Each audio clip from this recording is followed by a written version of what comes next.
The emergence of Uruk as humanity's first true city represents a pivotal transformation in human organization and settlement patterns. Located in the heart of southern Mesopotamia, approximately 250 kilometers southeast of modern Baghdad, Uruk occupied a position of extraordinary geographic advantage that would prove instrumental in its development into the world's earliest urban centre. The settlement arose where the ancient courses of the Tigris and Euphrates rivers created an intricate network of waterways, distributaries and seasonal flood channels that transformed the otherwise arid landscape into a fertile oasis of agricultural potential. The alluvial plains surrounding Uruk consisted of rich, dark soil deposited over millennia by the annual flooding of the twin rivers. This sedimentary foundation, composed of fine silts and organic matter, create agricultural conditions of exceptional fertility. The regular inundation cycles brought not only water, but also nutrients that replenish the soil naturally, allowing for sustained intensive cultivation without the soil depletion that plagued other early agricultural regions. The flat topography of the alluvial plain facilitated the construction of extensive irrigation networks, while the abundance of clay provided an inexhaustible building material for both utilitarian and monumental construction. Uruk's strategic position along ancient trade routes connecting the Iranian plateau to the west with the Arabian Peninsula to the south established it as a natural commercial hub. The city controlled access to several major waterways that served as transportation arteries for goods moving between distant regions. Merchants travelling overland from the Zagros Mountains carrying metals, precious stones and timber found Uruk a convenient stopping point, while those navigating the river systems could access the Persian Gulf and maritime trade networks. This convergence of trade routes brought exotic materials, new technologies, and cultural influences that would contribute significantly to Uruk's rapid development and innovation.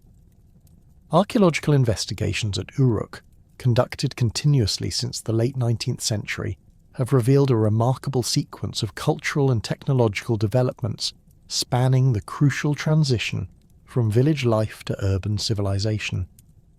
The deepest excavated levels, dating to approximately 4000 BC, show evidence of small farming communities practicing mixed agriculture and animal husbandry. These early settlements consisted of simple rectangular houses constructed of mud brick, with rooms organised around central courtyards. Storage facilities for grain and other agricultural products indicate a subsistence economy with limited surplus production. The transformation becomes evident in subsequent archaeological layers, where excavators have uncovered increasingly sophisticated settlement patterns. By 3800 BC, the site shows clear evidence of planned urban development, with streets laid out in organised grids and buildings constructed according to standardised measurements. The pottery assemblages from these levels demonstrate technological advancement, featuring wheel-made vessels of consistent quality and standardised forms that suggest specialised craft production. The appearance of cylinder seals during this period indicates the development of administrative systems for managing property and transactions. Perhaps most significantly, the archaeological record reveals the emergence of monumental architecture that fundamentally altered the character of the settlement. The construction of the Anu Ziggurat, beginning around 3500 BC, represents a watershed moment in human architectural achievement. This massive stepped pyramid, rising approximately 40 metres above the surrounding plain, required the coordinated labour of hundreds of workers over multiple construction seasons. The structure's precise orientation to cardinal directions and its complex internal chambers demonstrates sophisticated understanding of engineering principles and astronomical observation. The ziggurat's construction necessitated unprecedented levels of social organisation and resource management. Archaeological analysis of the building materials reveals that workers quarried limestone from distant sources, transported massive timber beams from mountain forests, and manufactured millions of standardized mud bricks. The logistics of coordinating these activities required administrative systems capable of managing labor gangs, calculating material requirements, and scheduling construction phases. Evidence for these administrative capabilities appears in the form of numerical tablets and early pictographic records found in associated temple complexes. Concurrent with monumental construction, Uruk developed the world's first specialized urban districts. Excavations have identified distinct quarters dedicated to different economic and social functions. The temple precinct, centered around the Anu Ziggurat, occupied the highest ground and contained not only religious structures but also administrative buildings, workshops for luxury goods production, and storage facilities for tribute and offerings. The quality of construction in this area, featuring fired brick facades and elaborate decorative elements, contrasts sharply with residential areas. Craft production districts emerged in other parts of the city, with archaeological evidence revealing specialized workshops for pottery manufacture, textile production, metalworking, and stone carving. These workshops show clear signs of mass production techniques, including the use of molds for creating identical objects and assembly line approaches to manufacturing processes. The concentration of similar activities in specific neighborhoods suggests that craftsmen organized themselves into professional groups, possibly under the oversight of temple or palace administrators. The development of Uruk's irrigation infrastructure represents another crucial aspect of its urban transformation. Archaeological surveys of the surrounding countryside have mapped an extensive network of canals, levees, and distribution channels that brought water from the main river courses to agricultural fields, extending dozens of kilometers from the city centre. The construction and maintenance of these waterworks required sophisticated hydraulic engineering knowledge and coordinated labour management on a scale previously unknown in human history. The main irrigation canal serving Uruk measured approximately 15 metres in width and extended over 30 kilometres from its intake point on the Euphrates. Secondary channels distributed water throughout the agricultural zone, while smaller field ditches provided irrigation directly to individual plots. The system included control structures such as weirs and sluice gates that allowed farmers to regulate water flow according to seasonal needs and crop requirements. Archaeological evidence suggests that the irrigation network supported intensive cultivation of barley, wheat, dates, and various vegetables, generating agricultural surpluses sufficient to support the city's growing non-agricultural population. The emergence of social stratification at Uruk becomes clearly visible in the archaeological record through differential burial practices and residential architecture. Elite burials from this period contain elaborate grave goods, including imported precious metals, carved stone vessels, and sophisticated jewellery that required skilled craftsmen to produce. These burials often occur in specially constructed tomb chambers with multiple rooms and complex architectural features, contrasting dramatically with simple pit burials of ordinary inhabitants. The residential architecture also reflects growing social differentiation. Large compounds in the temple district feature multiple courtyards, dozens of rooms, and sophisticated architectural details such as decorative friezes and painted walls. These structures likely housed high-ranking priests, administrators, or wealthy merchants who controlled significant resources. Archaeological analysis of room functions suggests that these elite residences included private workshops, storage facilities, and reception areas for conducting business or entertaining guests. Administrative buildings associated with early government structures provide additional evidence for the emergence of ruling elites. The discovery of large archives containing thousands of clay tablets with early cuneiform writing demonstrates the existence of bureaucratic institutions capable of managing complex economic and legal affairs. These archives contain records of land tenure, tax collection, legal proceedings, and commercial transactions that reveal sophisticated systems of governance and social control. The tablets also provide insight into the social hierarchy that developed at Uruk. References to various official titles suggest a complex administrative structure with multiple levels of authority and specialized roles. Some individuals appear to have controlled large estates worked by dependent laborers, while others managed temple properties or oversaw craft production. The concentration of wealth and authority in the hands of relatively few individuals marks a fundamental departure from the egalitarian social structures characteristic of earlier village communities. Archaeological evidence from workshop areas reveals the extent to which craft production had become specialized and centrally controlled. Pottery kilns, capable of firing hundreds of vessels, simultaneously indicate industrial-scale production far exceeding local consumption needs. The standardization of vessel forms and decorative motifs suggests centralized design control, possibly by temple or palace administrators who regulated production for trade or redistribution purposes. Similar patterns appear in textile production, where large installations for processing flax and wool point to organized manufacturing systems. The transformation of Uruk from village settlement to urban center fundamentally altered human relationships with the environment and with each other. The concentration of thousands of inhabitants in a single location created unprecedented challenges in waste management, food distribution, and social coordination.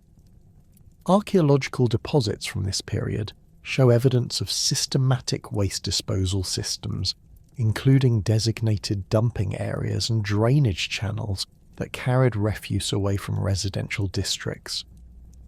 The city's growth also transformed the surrounding landscape through intensive agricultural exploitation and resource extraction. Surveys of the Uruk hinterland reveal evidence of systematic deforestation as growing populations consumed timber for construction and fuel. Clay extraction for brick manufacture created large pits that later filled with water, altering local drainage patterns. The expansion of irrigated agriculture converted natural wetlands into cultivated fields, affecting wildlife populations and ecological relationships that had persisted for millennia.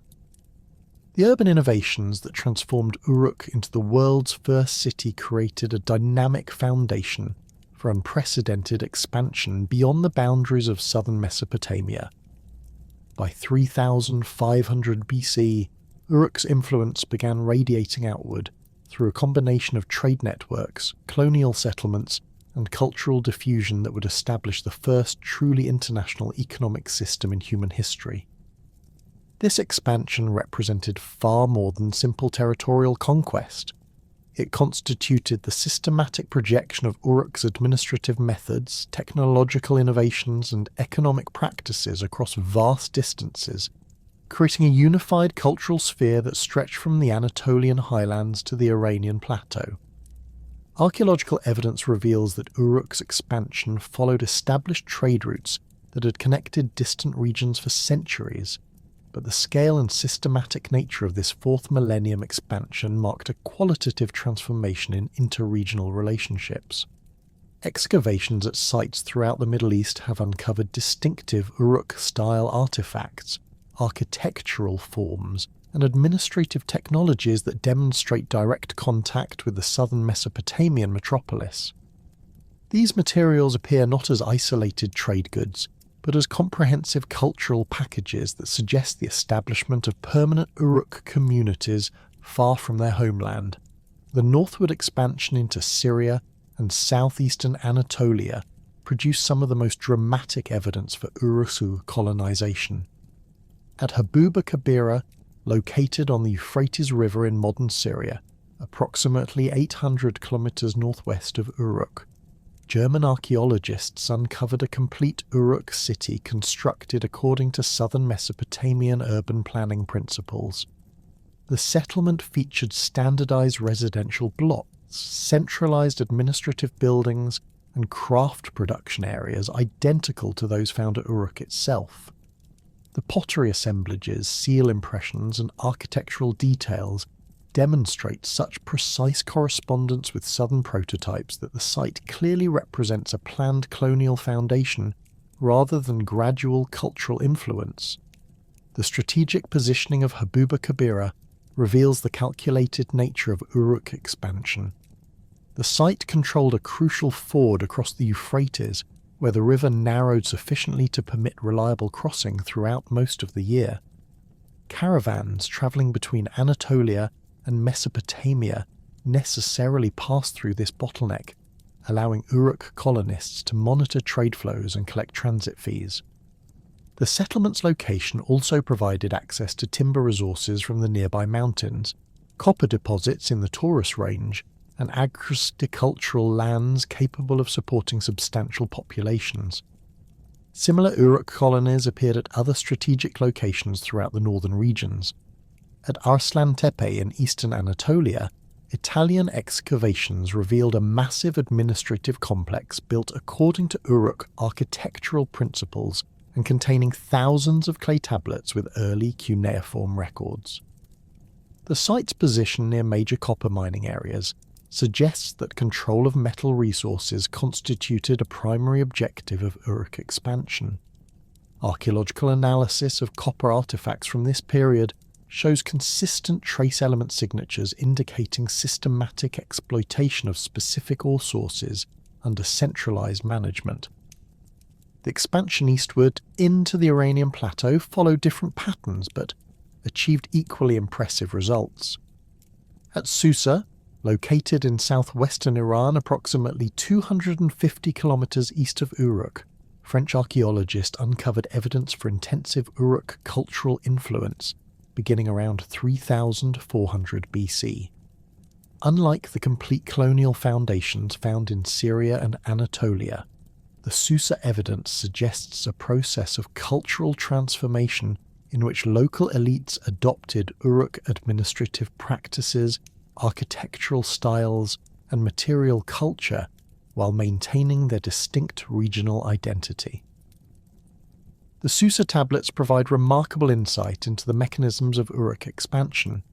These records, written in early cuneiform script, document complex commercial relationships between Susa and various Mesopotamian cities. The tablets record shipments of precious stones, metals, and exotic materials from the Iranian highlands in exchange for manufactured goods, textiles, and agricultural products from the Mesopotamian lowlands. The sophisticated accounting methods employed in these records demonstrate that Iranian communities had fully adopted Uruk administrative technologies for managing long-distance trade. Archaeological surveys throughout the Iranian plateau have identified dozens of smaller sites with Uruk cultural materials, suggesting that influence extended far beyond major urban centres. At Godin Tepe, located in the central Zagros Mountains, archaeologists discovered a small Uruk trading post complete with standardized pottery, cylinder seals, and cuneiform tablets. The site's remote location, over 500 kilometers from the nearest major settlement, demonstrates the remarkable reach of Uruk commercial networks. The trading post apparently served as a collection point for precious stones, metals, and other highland products destined for Mesopotamian markets. The development of cuneiform writing during this period of expansion represents one of humanity's most significant intellectual achievements. The earliest cuneiform tablets from Uruk, dating to approximately 3400 BC, consist primarily of numerical records and simple pictographic symbols used for administrative purposes. These proto-cuneiform texts document transactions involving livestock, grain, land, and manufactured goods, revealing the complex economic relationships that necessitated systematic record-keeping. The evolution from pictographic symbols to true cuneiform script occurred remarkably rapidly, with fully developed writing appearing at Uruk by 3200 BC. The transition involved the standardization of sign forms, the development of phonetic values for symbols, and the creation of grammatical conventions for expressing complex ideas. Archaeological analysis of tablet archives shows that scribes experimented with various approaches to representing language before settling on the wedge-shaped impressions made by pressing reed styluses into clay that gave cuneiform its distinctive appearance. The administrative applications of cuneiform writing transformed the possibilities for managing complex organizations and long-distance relationships. Tablets from Uruk archives document sophisticated legal procedures, including contracts for land sales, marriage agreements, and commercial partnerships. These records reveal legal concepts such as property ownership, contractual obligation, and dispute resolution that provided the foundation for stable economic relationships across vast distances. The ability to create permanent portable records enabled Uruk merchants and administrators to coordinate activities between widely separated locations with unprecedented precision. The spread of cuneiform writing throughout the Uruk cultural sphere demonstrates the practical advantages of systematic record-keeping for managing complex economies. Sites throughout Syria, Anatolia, and Iran have yielded cuneiform tablets written in local languages but employing the administrative techniques developed at Uruk. This technological diffusion created a unified system for commercial documentation that facilitated trade relationships between communities speaking different languages and following different cultural traditions. Technological innovations accompanying Uruk expansion revolutionized production methods and transportation capabilities throughout the Middle East. The potter's wheel, first developed at Uruk around 3500 BC, enabled craftsmen to produce ceramic vessels with unprecedented speed and consistency. Archaeological analysis of pottery assemblages shows that wheel-made vessels gradually replaced hand-built ceramics at sites throughout the Uruk cultural sphere, suggesting systematic technology transfer through trade contacts and colonial settlements. The potter's wheel technology required significant modifications to traditional ceramic production methods. Potters needed to learn new techniques for centering clay on the rotating wheel, controlling wall thickness during shaping, and managing the drying process for wheel-made vessels. The adoption of this technology also necessitated changes in workshop organisation, as wheel production required dedicated workspace and specialised tools. Archaeological evidence from various sites shows that potter's wheel technology spread along the same routes as other Uruk cultural innovations, suggesting coordinated efforts to transfer technical knowledge. The development of sailboat technology during this period transformed river and maritime transportation throughout the region. Early depictions on Uruk seals and pottery show boats equipped with rectangular sails that enabled navigation against river currents and wind patterns. This innovation dramatically reduced transportation costs for bulk commodities and enabled the movement of heavy materials over long distances. Archaeological evidence from harbour installations at various Uruk sites shows sophisticated understanding of boat construction, dock facilities, and cargo handling techniques. The standardization of weights and measures represents another crucial technological achievement that facilitated long-distance trade relationships. Excavations at Uruk and related sites have uncovered sets of stone weights conforming to consistent standards based on specific grain quantities. These weight systems enabled merchants from different regions to conduct transactions using mutually understood measurement criteria. The spread of Uruk weight standards throughout the Middle East created the foundation for international commercial relationships that persisted for centuries. Metallurgical innovations during the Uruk expansion period produced significant advances in tool and weapon production. Archaeological analysis of metal artifacts shows increasing sophistication in alloying techniques, casting methods, and finishing processes. Copper tools and weapons became standardized in form and quality, suggesting centralized production systems that supplied multiple markets. The control of metal resources and production techniques provided Uruk communities with significant advantages in both economic competition and military capabilities. The religious and administrative hierarchies that emerged during Uruk expansion created unprecedented levels of social complexity and institutional authority. Temple complexes at Uruk and colonial sites developed elaborate organizational structures with multiple levels of priestly authority, specialized ritual functions, and extensive property holdings. These religious institutions controlled vast agricultural estates, managed craft production workshops, and maintained archives documenting their various economic activities. The Yana temple complex at Uruk, dedicated to the goddess Inanna, became the prototype for religious institutions throughout the expanded cultural sphere. Archaeological excavations have revealed a massive architectural complex covering several hectares and containing dozens of individual buildings connected by courtyards, corridors, and ceremonial spaces. The complex included workshops for producing luxury goods, storage facilities for tribute and offerings, administrative offices for managing temple properties, and residential quarters for religious personnel. The administrative hierarchy associated with the Yana complex demonstrates sophisticated institutional organization. Cuneiform tablets from temple archives document various official positions with specific responsibilities and authority levels.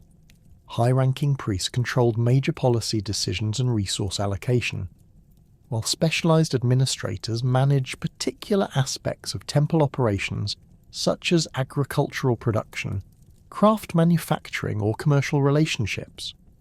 Lower-level functionaries handled routine administrative tasks and maintained detailed records of daily activities.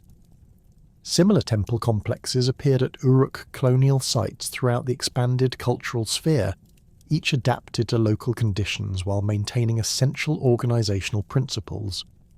These institutions served not only religious functions, but also economic and administrative roles that integrated local communities into the broader Uruk system.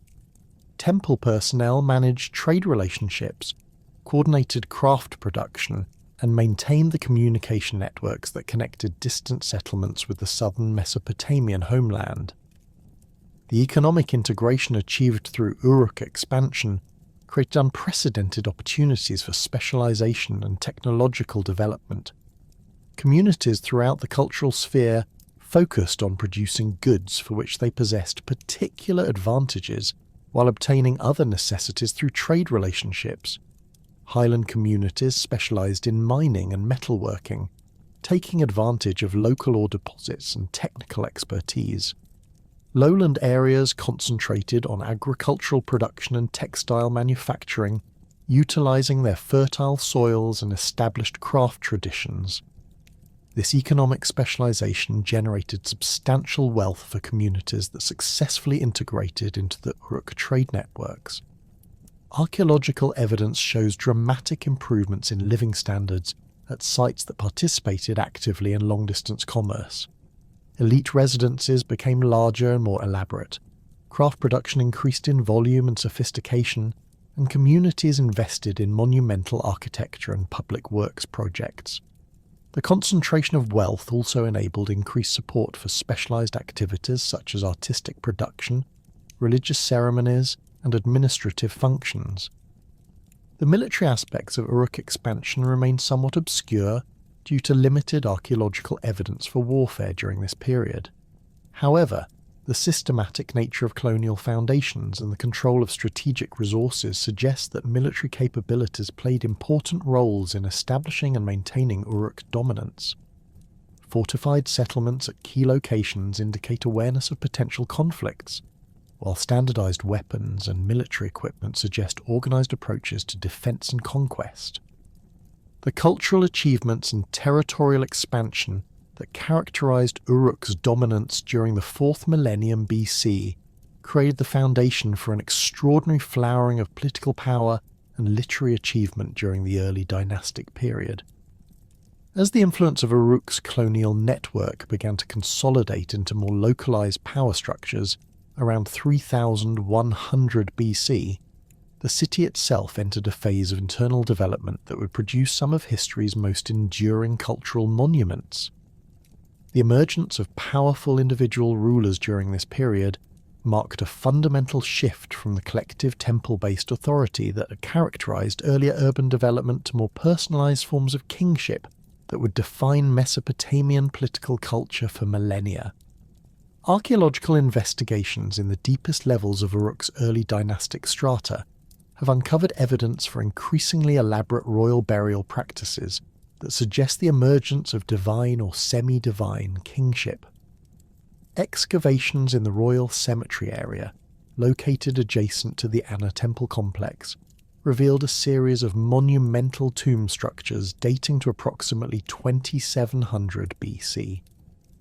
These burial chambers, constructed of carefully fitted limestone blocks and sealed with bitumen mortar, contained grave goods of unprecedented richness and variety. Gold jewellery crafted with sophisticated granulation techniques, silver vessels decorated with Rapu's animal motifs, and weapons inlaid with precious stones demonstrate the concentration of wealth and artistic skill available to Uruk's ruling elite. The most significant of these royal burials, designated Tomb PG 789 by excavators, contain the remains of a male individual accompanied by an extraordinary array of ceremonial objects. The burial included a golden helmet crafted in the likeness of a human head, with carefully rendered facial features and an elaborate headdress incorporating lapis lazuli and carnelian inlays.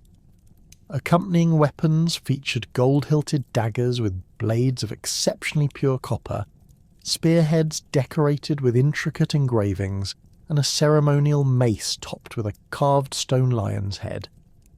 The technical sophistication required to produce these objects indicates the presence of specialized craftsmen working exclusively for royal patrons. Analysis of organic materials preserved in the tomb reveals additional aspects of early dynastic royal culture. Fragments of textiles woven with gold thread demonstrate advanced weaving techniques and the importation of precious materials from distant sources. Wooden objects inlaid with shell and stone show sophisticated joinery methods and decorative arts. The presence of musical instruments, including a silver lyre with bull's head soundbox, suggests that royal courts maintained professional musicians and that ceremonial occasions involved elaborate artistic performances. The historical figure of Gilgamesh emerges from this archaeological context as both a legendary character and a probable historical ruler whose reign coincided with Uruk's political and cultural zenith during the early dynastic period. Cuneiform tablets from slightly later periods consistently refer to Gilgamesh as the fifth king of Uruk, following the mythical flood, placing his reign sometime around 2700 to 2650 BC according to Mesopotamian chronological traditions. While no contemporary inscriptions definitively identify Gilgamesh as a historical figure, the consistency of later references and the archaeological evidence for powerful early dynastic rulers at Uruk strongly suggest a historical basis for the legendary king. The Sumerian king list, compiled during the 3rd millennium BC but drawing on much earlier traditions, credits Gilgamesh with a reign of 126 years and describes him as the one who surpassed all kings. This obviously mythologized account nevertheless preserves what appear to be genuine historical memories of a ruler who achieved extraordinary military and political success. The text associates Gilgamesh with major construction projects at Uruk, including the rebuilding of the city's defensive walls and the expansion of temple complexes, activities that correspond to archaeological evidence for intensive building programs during the relevant period. Contemporary administrative tablets from Uruk contain references to individuals bearing names similar to those associated with Gilgamesh in later literary sources. A tablet dating to approximately 2650 BC mentions a high official named Gilgamesh's life in connection with major irrigation works, suggesting that the legendary king's name had already acquired significant cultural resonance within decades of his presumed death. Other tablets reference individuals with names incorporating elements from the Gilgamesh literary tradition. indicating that stories about this ruler circulated widely in oral form before their eventual transcription into epic literature. The archaeological record provides substantial evidence for the military capabilities that would have been necessary for a ruler of Gilgamesh's legendary stature. Excavations at Uruk have uncovered weapons caches dating to the early dynastic period that demonstrate sophisticated metallurgical techniques and standardized production methods. Bronze spearheads show consistent alloy compositions and manufacturing techniques that suggest centralized armament production under royal control. Arrowheads crafted from carefully knapped flint display remarkable uniformity in size and shape, indicating systematic military organization and training. Fortification systems constructed during this period reveal advanced understanding of defensive architecture and siege warfare. The famous walls of Uruk, mentioned prominently in the Epic of Gilgamesh, have been partially traced through archaeological survey and excavation. The defensive circuit stretched approximately 9 kilometers around the city and incorporated both the urban core and surrounding agricultural areas. Construction techniques included massive mud brick foundations reinforced with bitumen mortar and faced with baked brick in critical sections. The walls featured projecting bastions at regular intervals and elaborate gate complexes with multiple defensive chambers. The composition of the Epic of Gilgamesh represents one of humanity's earliest and most sophisticated attempts to explore fundamental questions about mortality, friendship, and the meaning of human achievement through narrative literature. The earliest known versions of Gilgamesh stories appear on cuneiform tablets dating to approximately 2500 BC, written in Sumerian and consisting of individual episodes that were later integrated into longer narrative sequences. These early compositions demonstrate remarkable literary sophistication, employing complex poetic structures, symbolic imagery, and psychological characterization that establish conventions for epic literature throughout the ancient world. The standard version of the Epic of Gilgamesh, compiled during the 2nd millennium BC but drawing on much earlier Sumerian sources, preserves what appears to be authentic early dynastic historical and cultural material. The epic's detailed descriptions of Uruk's architecture, religious practices, and social customs correspond closely to archaeological evidence from the relevant period. References to specific locations within the city, including the Iana temple and various ceremonial spaces, demonstrate intimate familiarity with Uruk's urban layout during the early dynastic period. The character of Enkidu in the Gilgamesh epic provides valuable insight into early dynastic concepts of civilization and wilderness. Enkidu's transformation from wild man to civilized urban dweller reflects contemporary concerns about the relationship between settled agricultural communities and nomadic pastoral groups that inhabited the regions surrounding Mesopotamian cities. Archaeological evidence shows increasing contact between urban centres and mobile populations during this period, including trade relationships, military conflicts, and cultural exchange that influenced the development of both urban and nomadic societies. The friendship between Gilgamesh and Enkidu, which forms the emotional core of the epic narrative, explores themes of loyalty, cooperation, and mutual dependence that reflect the social values of early dynastic urban communities. The epic's emphasis on the importance of personal relationships and shared adventures resonates with archaeological evidence for the emergence of warrior aristocracies during this period. Elite burial sites contain paired burials and shared grave goods that suggest close personal bonds between high-ranking individuals, possibly reflecting the kind of heroic friendships celebrated in epic literature. The quest for immortality that drives the epic's later episodes reflects genuine early dynastic concerns about death and the afterlife. Archaeological evidence from royal burials shows elaborate attempts to preserve the deceased and provide for their continued existence in death. Mummification techniques, though less sophisticated than later Egyptian practices, appear in some high-status burials from this period. Grave goods include food offerings, personal possessions, and ritual objects intended to sustain the deceased in the afterlife, demonstrating beliefs about post-mortem existence that parallel themes explored in the Gilgamesh epic.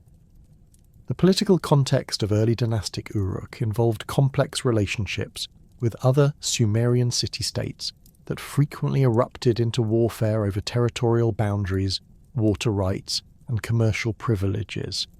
Cuneiform tablets from this period document military campaigns launched by Uruk rulers against neighbouring cities including Umma, and Lagash. These conflicts typically involve disputes over agricultural land in border regions, control of irrigation canals, and access to trade routes connecting Mesopotamia with highland regions. The military organisation required for these interstate conflicts demonstrates sophisticated logistical capabilities and tactical understanding. Administrative tablets record the mobilisation of troops from various districts within Uruk's territory, the procurement of weapons and supplies, and the coordination of military campaigns lasting several months. Royal inscriptions describe the capture of enemy cities, the imposition of tribute payments, and the installation of puppet rulers loyal to Uruk. These activities required administrative systems capable of managing complex military operations and integrating conquered territories into Uruk's political structure. Archaeological evidence from battlefield sites provides additional information about early dynastic warfare methods and military technology.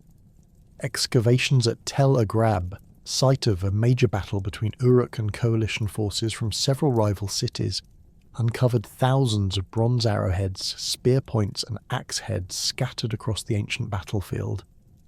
Analysis of weapon damage patterns suggests that early dynastic armies employed coordinated tactical formations and specialised military roles. Heavy infantry equipped with bronze-tipped spears and leather armour engaged in close combat, while archers provided supporting fire from protected positions. The religious developments that accompanied Uruk's political expansion during the early dynastic period transformed the city into the primary cult centre for several major Mesopotamian deities. The worship of Anu, the sky god and supreme deity of the Sumerian pantheon, reached new levels of institutional sophistication with the construction of massive temple complexes and the establishment of elaborate ritual cycles. The Anu ziggurat underwent major reconstruction during this period, with the addition of multiple terraces, ceremonial staircases, and subsidiary shrines that created a monumental religious landscape visible from great distances. Archaeological excavations in the Anu temple complex have revealed evidence for daily religious activities that involved hundreds of priests, temple servants, and ritual specialists. Cuneiform tablets document the provision of food offerings on a massive scale, including thousands of loaves of bread, hundreds of jars of beer, and dozens of sacrificial animals presented to the deity each day. The economic requirements for maintaining these religious activities necessitated the dedication of vast agricultural estates and craft production facilities to temple operations. The cult of Inanna, goddess of love and warfare, achieved particular prominence during the early dynastic period through association with royal power and military success. The Eanna temple complex dedicated to Inanna became one of the largest religious institutions in the ancient world, covering over 20 hectares and containing dozens of individual buildings. Archaeological evidence shows that the temple controlled extensive commercial operations, including textile production, metalworking, and long-distance trade that generated enormous wealth for religious and political purposes. The integration of religious and political authority during this period created new forms of divine kingship that would influence Mesopotamian political culture for centuries. Royal inscriptions from Uruk described kings as chosen representatives of the gods, responsible for maintaining cosmic order through proper religious observances and just governance. This ideological framework provided religious legitimation for royal authority while creating expectations about kingly behaviour that influence political decision-making and administrative practices. Temple construction projects during the early dynastic period demonstrate remarkable advances in architectural engineering and artistic decoration. The reconstruction of major religious complexes required the coordination of thousands of workers over multiple construction seasons, involving quarrying operations, transportation logistics, and specialized craft production on an unprecedented scale.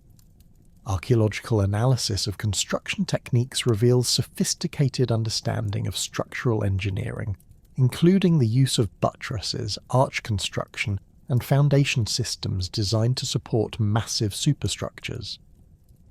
The artistic decoration of these temple complexes established new standards for monumental art and architectural sculpture. Excavations have uncovered elaborate relief carvings depicting religious ceremonies, mythological scenes, and royal activities executed with remarkable technical skill and artistic sophistication. These sculptural programs required teams of specialized artists working under centralized direction to create coherent decorative schemes that communicated complex religious and political messages to temple visitors. The economic foundation supporting these religious and political developments rested on continued agricultural intensification and craft specialization throughout Uruk's territorial sphere. Archaeological surveys of the surrounding countryside show evidence for expanded irrigation systems, increased settlement density, and specialized agricultural production that generated the surpluses necessary to support large, non-productive populations. The development of new crop varieties and cultivation techniques increased agricultural productivity while reducing labor requirements, freeing workers for construction projects and military service. Craft production during this period achieved new levels of technical sophistication and artistic achievement. Workshops associated with temple and palace complexes produced luxury goods of extraordinary quality, including jewelry, weapons, textiles, and ceremonial objects that demonstrated the highest levels of technical skill. The standardization of production techniques and the development of specialized tools enabled craftsmen to achieve consistent quality while increasing production volumes to meet growing demand from elite patrons and export markets. The magnificent cultural achievements and political dominance that characterized Uruk during the early dynastic period faced an unprecedented challenge around 2334 BC when Sargon of Akkad launched his systematic conquest of the Sumerian city-states. This military campaign represented far more than a simple change of political leadership. It marked the beginning of humanity's first multi-ethnic empire and initiated a complex process of cultural synthesis that would fundamentally transform Mesopotamian civilization. Archaeological evidence from Uruk's destruction layers dating to this period reveals the violent nature of the Akkadian conquest, with burned buildings, scattered weapons, and hastily buried treasure hoards indicating fierce resistance by the city's defenders. Sargon's military success against Uruk and other Sumerian cities resulted from innovative tactical approaches and superior organizational capabilities that overcame traditional city-state defensive strategies. Akkadian military forces employed composite bows with greater range and penetrating power than traditional Sumerian weapons, enabling archers to engage enemy formations from safer distances. The Akkadians also utilized bronze-tipped arrows with improved metallurgy that could penetrate leather and bronze armor more effectively than earlier projectiles. Archaeological excavations at battle sites from this period show concentrations of distinctively Akkadian arrowheads alongside damaged Sumerian defensive equipment, providing physical evidence for the technological advantages that contributed to Akkadian victory. The siege of Uruk itself appears to have involved sophisticated engineering techniques that overcame the city's formidable defensive walls. Akkadian forces constructed earthwork ramps against sections of the fortification system, allowing assault troops to reach the top of defensive structures. Archaeological investigation of the wall foundations shows evidence for systematic undermining operations. where attackers dug tunnels beneath wall sections and then collapsed them by burning wooden support timbers. The discovery of bronze mining tools and charcoal deposits in these tunnel systems confirms the deliberate nature of these siege works. The integration of Uruk into Sargon's expanding empire required administrative innovations that could accommodate the cultural and linguistic diversity of conquered territories while maintaining centralized control from the Akkadian capital. Sargon's solution involved a dual administrative system that preserved local Sumerian institutions and religious practices while superimposing Akkadian military governors and tax collectors. This approach allowed conquered cities to maintain their traditional identities while ensuring loyalty to imperial authority through a combination of incentives and coercion. Cuneiform tablets from the early Akkadian period at Uruk document the systematic transformation of local government structures. Akkadian officials assumed control of major administrative functions, including tax collection, military recruitment, and judicial proceedings, while Sumerian priests and traditional civic leaders retained authority over religious ceremonies and local community affairs. This division of responsibilities created a complex but functional system that balanced imperial control with local autonomy, preventing the widespread rebellions that might have resulted from more heavy-handed administrative approaches. The linguistic changes that accompanied Akkadian rule produced one of the most significant cultural transformations in ancient Mesopotamian history. Akkadian, a Semitic language fundamentally different from Sumerian in grammar and vocabulary, gradually became the dominant language for official administration and commercial transactions throughout the empire. However, rather than completely displacing Sumerian, the two languages developed a complex relationship where Sumerian remained the preferred medium for religious and scholarly texts, while Akkadian dominated secular administration and international diplomacy. Archaeological evidence for this linguistic transition appears in the changing character of cuneiform archives at Uruk. Early Akkadian period tablets show a mixture of Sumerian and Akkadian texts, often dealing with the same administrative matters but written in different languages for different audiences. Sumerian continued to be used for communications with temple personnel and traditional community leaders, while Akkadian served for correspondence with imperial officials and foreign merchants. This bilingual administrative system required scribal schools to train administrators capable of reading and writing both languages fluently. The religious transformations that occurred under Akkadian rule demonstrate the complex process of cultural synthesis that characterized this period. Rather than imposing their own deities and religious practices, Akkadian rulers adopted a syncretic approach that incorporated Sumerian gods into their own pantheon, while introducing new religious concepts and ceremonial practices.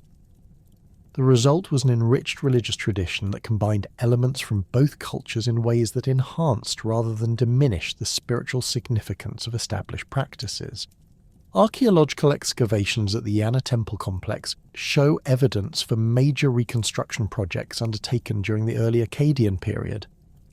These building campaigns incorporated traditional Sumerian architectural forms with new decorative elements reflecting Akkadian artistic traditions. Relief sculptures from this period depict religious ceremonies that combine Sumerian ritual actions with Akkadian ceremonial dress and symbolic objects. The iconography shows Akkadian rulers participating in traditional Sumerian religious festivals, demonstrating their acceptance of local spiritual traditions while asserting their political authority. The economic integration of Uruk into the Akkadian Empire created new opportunities for commercial expansion while transforming traditional trade relationships. Akkadian control over multiple city-states enabled the creation of standardized weights, measures, and currency systems that facilitated commerce across vast distances. Merchants from Uruk gained access to markets throughout the empire, from the Mediterranean coast to the Iranian plateau, while foreign traders brought exotic goods and new technologies to Mesopotamian cities. Administrative tablets from this period document the expansion of Uruk's commercial networks under imperial protection. Akkadian military forces provided security for merchant caravans, travelling between distant cities, reducing the risks associated with long-distance trade and enabling the transport of bulk commodities that had previously been uneconomical to ship. The empire's road system, maintained by corvée labour from conquered territories, improved transportation infrastructure and reduced travel times between major commercial centres. The standardisation of commercial practices throughout the empire transformed traditional methods of conducting business. Akkadian legal codes established uniform procedures for contracts, dispute resolution, and property rights that applied consistently across different regions and cultural groups. These standardised legal frameworks enabled merchants from different backgrounds to conduct business with confidence, knowing that their agreements would be enforced according to predictable legal principles, regardless of local customs or political relationships. The technological innovations that spread throughout the Akkadian Empire during this period enhanced production capabilities and improved living standards in many conquered territories. Akkadian metalworkers introduced advanced bronze-working techniques that produced stronger and more durable tools and weapons. Archaeological analysis of bronze artifacts from Akkadian period, Uruk, shows improved alloy compositions and more sophisticated casting methods that resulted in products superior to earlier Sumerian metalwork. Agricultural improvements under Akkadian rule included the introduction of new irrigation technologies and crop varieties that increased productivity throughout the empire. Akkadian engineers developed more efficient water management systems that reduced labour requirements while improving crop yields. Archaeological surveys of the Uruk countryside show evidence for expanded cultivation areas and new settlement patterns that reflect these technological improvements. The military organisation that maintained Akkadian control over conquered territories represented a significant advance over earlier Mesopotamian warfare methods. Professional soldiers replaced the citizen militias that had characterised Sumerian military forces, creating more effective and reliable fighting units.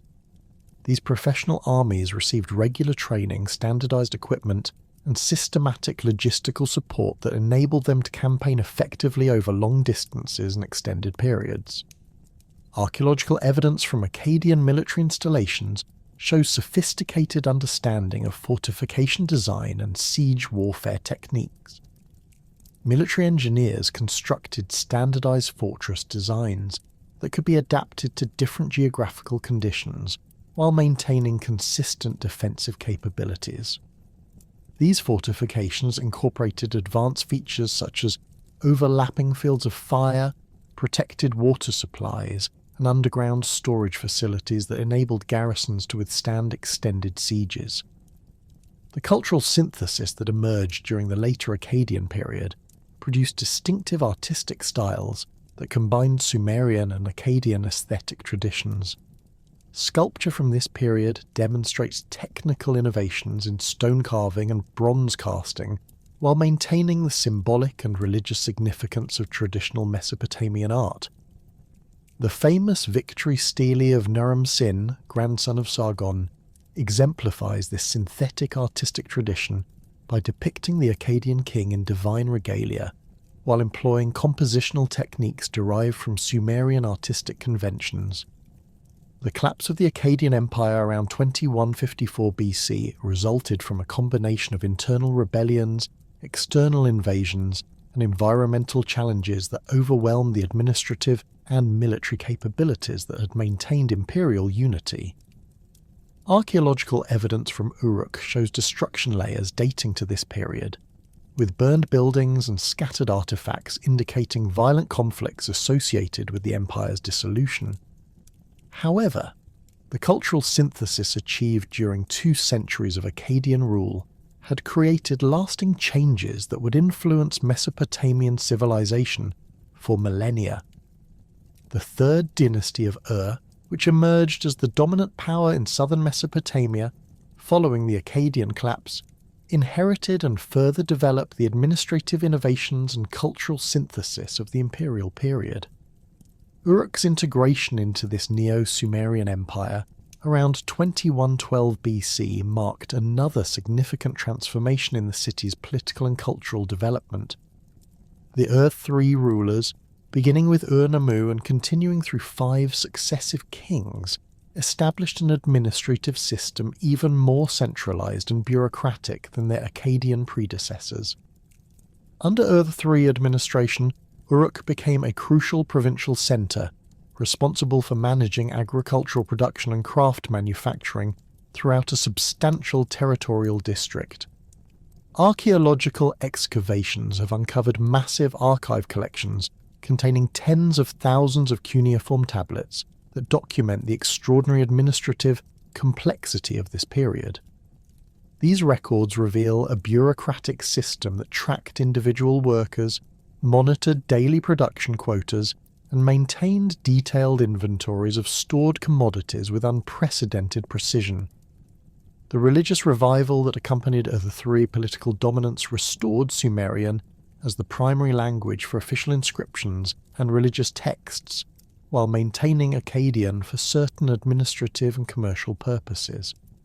This linguistic policy represented a conscious attempt to revive traditional Sumerian cultural values, while incorporating the administrative efficiency and territorial scope achieved during the Akkadian period.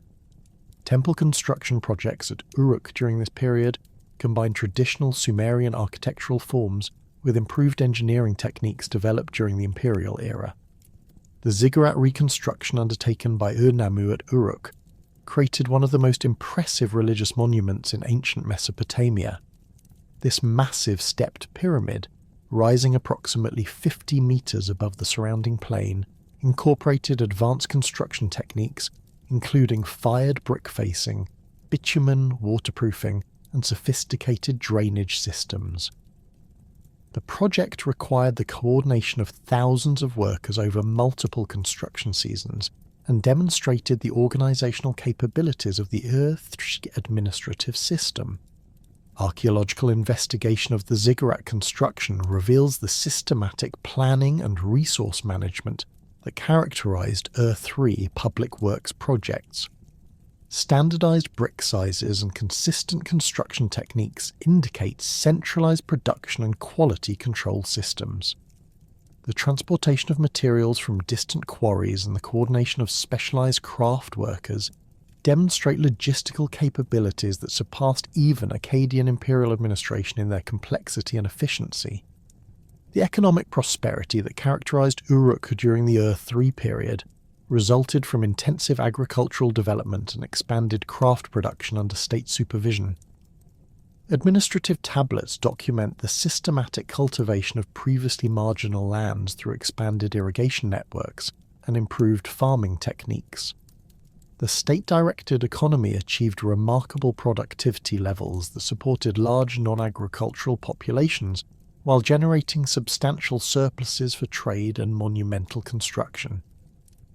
The textile industry at Uruk during this period achieved particular prominence through the production of high-quality woolen fabrics that were traded throughout the ancient Near East.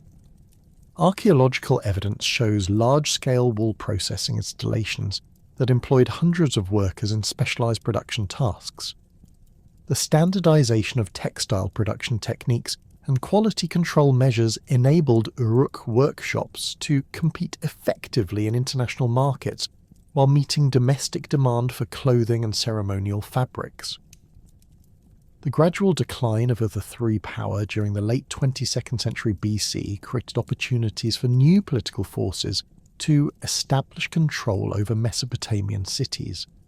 The Amorite invasions that began around 2000 BC brought Semitic-speaking nomadic groups into direct contact with established urban populations, initiating another phase of cultural synthesis and political transformation.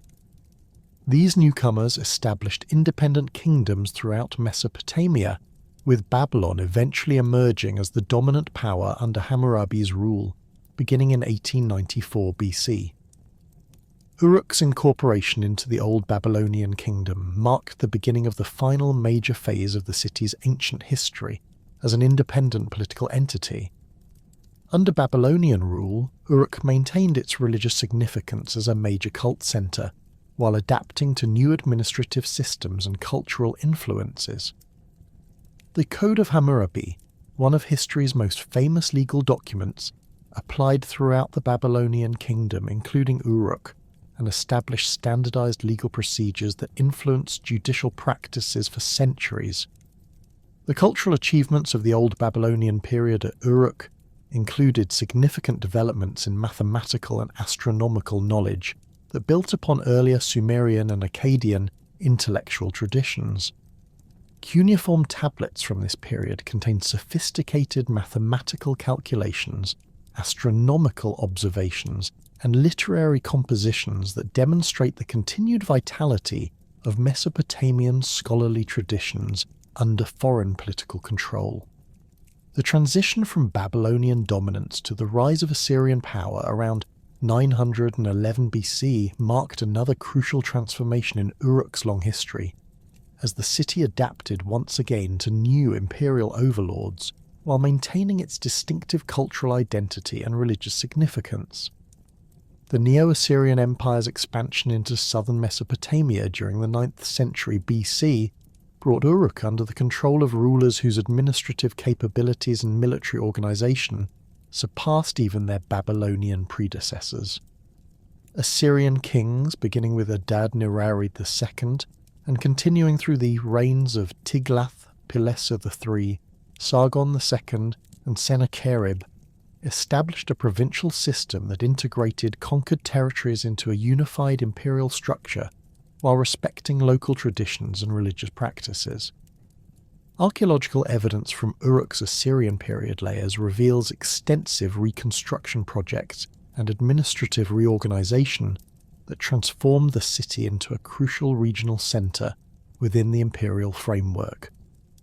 The strategic importance of Uruk within the Assyrian administrative system stemmed from its position at the intersection of major trade routes, connecting the Iranian plateau with the Mediterranean coast, and its continued role as a primary cult centre for several important Mesopotamian deities.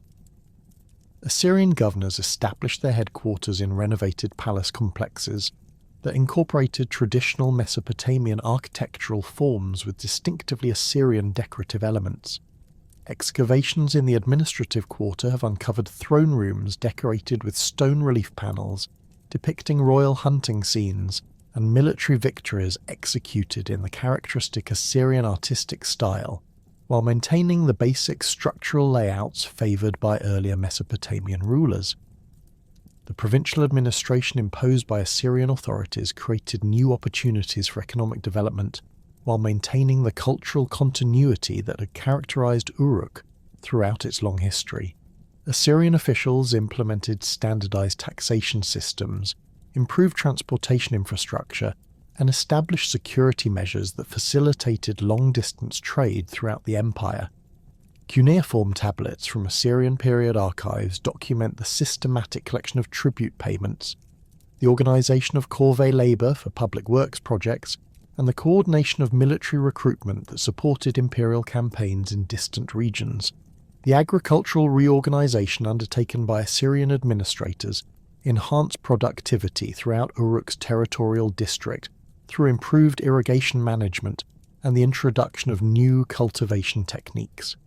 Archaeological surveys of the surrounding countryside show evidence for expanded canal networks, new settlement patterns, and intensified cultivation that generated substantial surpluses for imperial taxation and local consumption. The systematic exploitation of marginal lands previously considered unsuitable for agriculture demonstrated the advanced hydraulic engineering capabilities that Assyrian administrators brought to conquered territories. Assyrian military engineers constructed new fortification systems that protected Uruk against potential rebellions and foreign invasions, while serving as bases for imperial forces operating throughout southern Mesopotamia. These defensive installations incorporated advanced siege warfare technologies including overlapping defensive positions, protected water supplies, and underground storage facilities that could sustain garrisons during extended conflicts. Archaeological investigation of these fortifications reveals construction techniques and defensive strategies that reflected centuries of military experience gained through Assyrian campaigns across the ancient Near East. The religious policies implemented by Assyrian rulers demonstrated sophisticated understanding of the political importance of maintaining traditional cult practices while asserting imperial authority over conquered populations.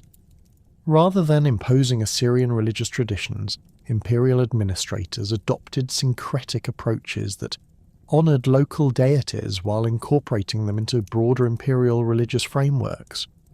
The result was an enriched spiritual tradition that satisfied local religious sensibilities while reinforcing political loyalty to Assyrian overlords. Temple reconstruction projects undertaken during the Assyrian period at Uruk combined traditional Mesopotamian religious architecture with improved engineering techniques and enhanced decorative programs.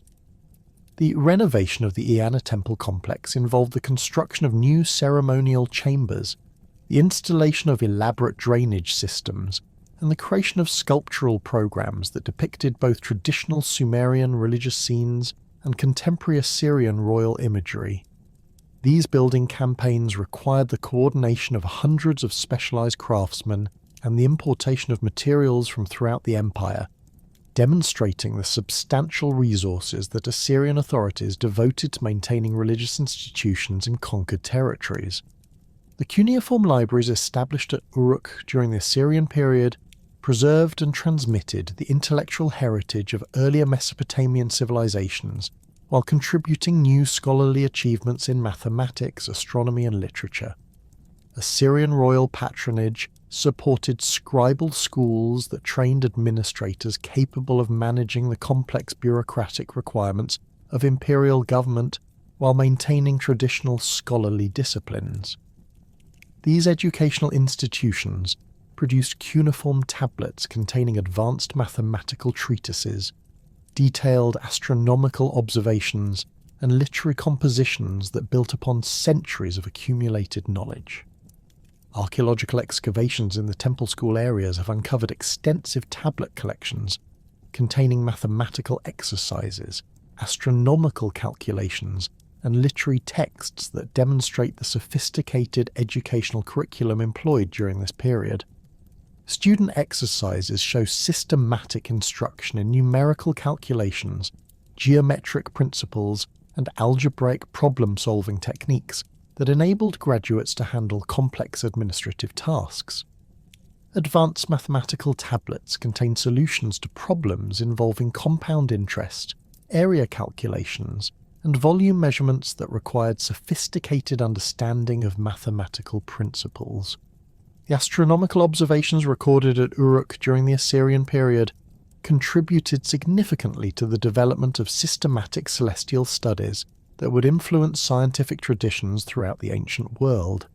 Cuneiform tablets document detailed observations of planetary movements, lunar cycles, and stellar positions that enabled the creation of accurate calendrical systems and the prediction of celestial events. These astronomical records demonstrate the systematic data collection and analytical methods that characterized Mesopotamian scientific traditions during their most sophisticated phase. The maintenance of Sumerian cultural traditions within the Assyrian imperial framework represented a remarkable achievement in cultural preservation that ensured the continuity of ancient intellectual and religious heritage. Temple schools continued to teach Sumerian language and literature to new generations of priests and scholars, while scribal workshops produced copies of classical texts that preserved traditional knowledge for future transmission. This cultural continuity enabled Uruk to maintain its distinctive identity despite centuries of foreign political control. The economic prosperity that characterized Uruk during the Assyrian period resulted from the city's integration into imperial trade networks that connected distant regions of the ancient world. Assyrian military protection enabled merchants to transport goods safely across vast distances, while standardized commercial practices facilitated transactions between traders from different cultural backgrounds. Archaeological evidence shows increased quantities of imported goods, including precious metals, exotic stones, and luxury manufactured items that demonstrate Uruk's participation in international commerce. Craft production at Uruk during this period achieved new levels of technical sophistication through the introduction of improved manufacturing techniques and the availability of raw materials from throughout the Assyrian Empire. Workshops produced high-quality textiles, metalwork and ceramic goods that competed successfully in regional markets while meeting local demand for manufactured products. The standardization of production methods and quality control measures enabled Uruk craftsmen to achieve consistent results while increasing output volumes to meet growing commercial opportunities. The collapse of Assyrian power during the late 7th century BC created opportunities for the emergence of new political forces that would reshape the ancient Near Eastern political landscape. The Neo-Babylonian Empire, established by Nabopolassar in 626 BC and expanded by his successors, inherited much of the former Assyrian territorial domain, while implementing new administrative approaches that emphasize cultural revival and monumental construction projects. Uruk's incorporation into this new imperial system marked the beginning of another significant phase in the city's development. Under Neo-Babylonian rule, Uruk experienced a remarkable religious and cultural revival that restored the city to a position of prominence within Mesopotamian civilization. Nebuchadnezzar II, the most powerful of the Neo-Babylonian rulers, undertook massive construction projects throughout his empire that included extensive renovations and expansions of religious complexes at Uruk. These building campaigns represented conscious attempts to revive traditional Mesopotamian cultural values while demonstrating the wealth and power of the new imperial dynasty. The reconstruction of major temple complexes at Uruk during Nebuchadnezzar's reign involved the most ambitious building projects undertaken at the site since the Ur III period, over a millennium earlier. The renovation of the Anu Ziggurat incorporated advanced engineering techniques that created a structure even more impressive than its predecessors. Archaeological investigation of the construction phases reveals systematic planning and resource management that coordinated the efforts of thousands of workers over multiple construction seasons. The temple reconstruction projects extended beyond mere structural renovation to include comprehensive restoration of religious practices and ceremonial traditions that had been neglected during periods of political instability. Neo-Babylonian rulers invested substantial resources in re-establishing traditional festival cycles, reconstructing ritual equipment, and training new generations of priests capable of maintaining complex ceremonial requirements. These religious revival efforts strengthened popular support for the new dynasty, while reinforcing Uruk's traditional role as a major cult centre. The economic foundations supporting these ambitious construction projects rested on the continued agricultural productivity and expanded commercial relationships that characterized the Neo-Babylonian period. Administrative reforms implemented by Nebuchadnezzar and his successors improved taxation efficiency, enhanced transportation infrastructure, and established security measures that protected commercial activities throughout the empire. Archaeological evidence shows increased settlement density in the Uruk countryside and expanded cultivation areas that generated substantial agricultural surpluses. The international trade relationships that flourished during the Neo-Babylonian period connected Uruk with commercial networks extending from the Mediterranean coast to the Indian Ocean.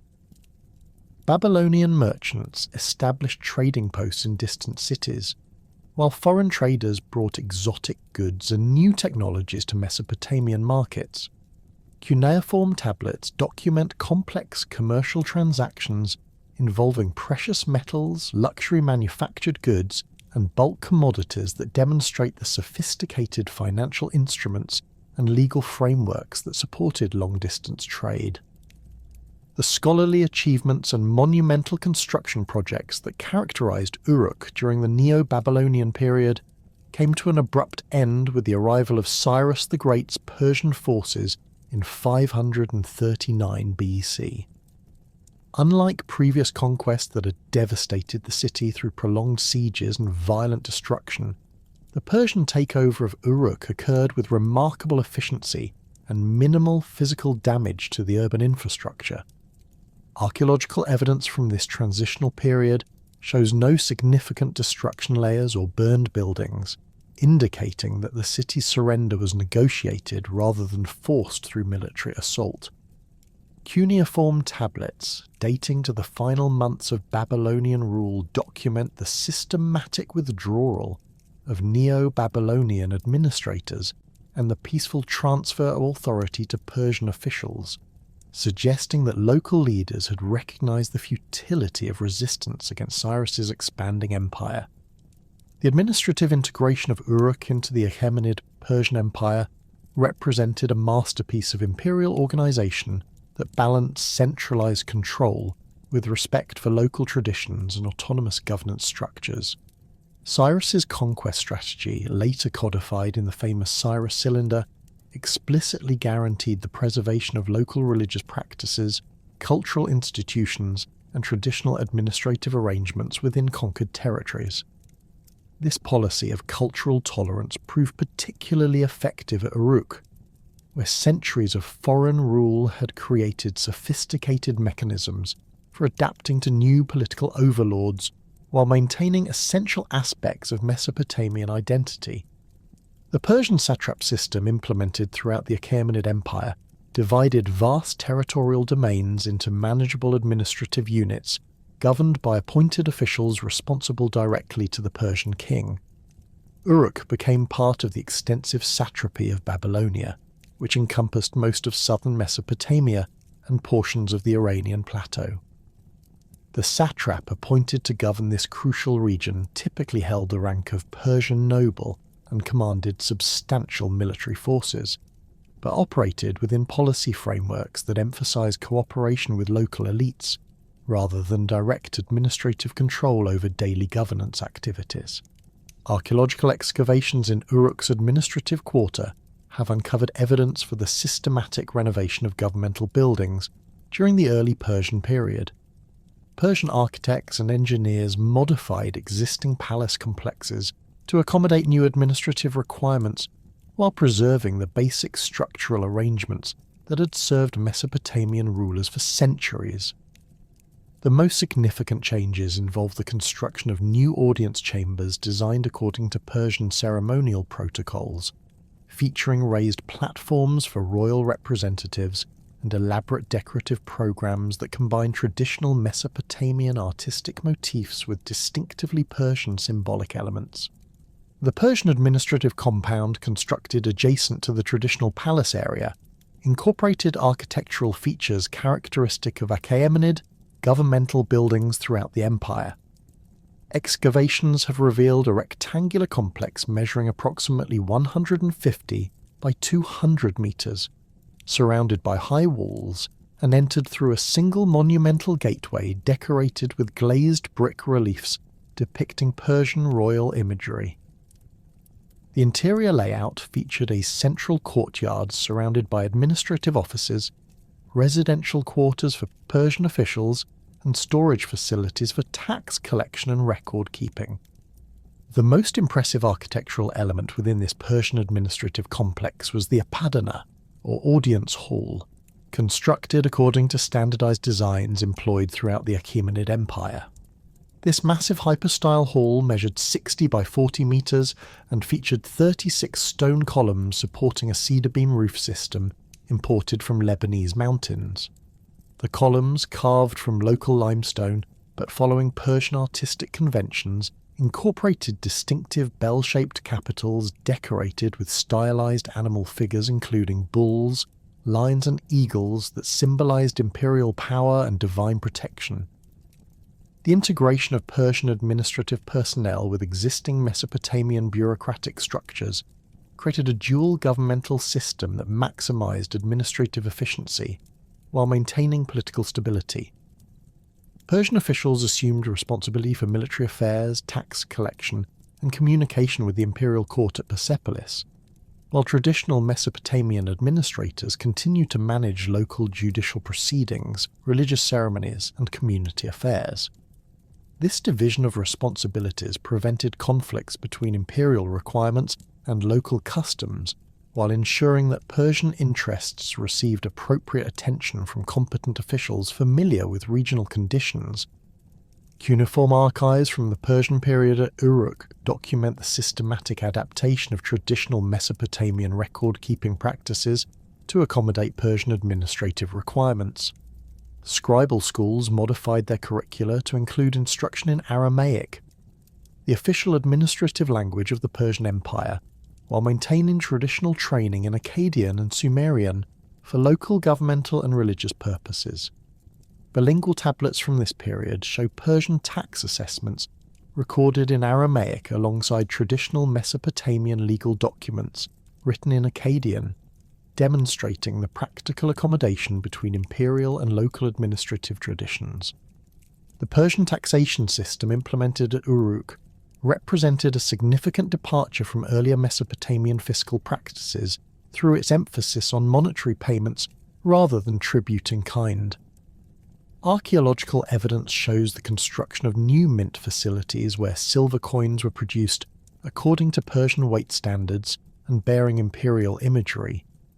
These coins, known as sigloi, featured the image of the Persian king on one side and symbolic representations of Ahura Mazda, the chief deity of the Persian religious system, on the reverse.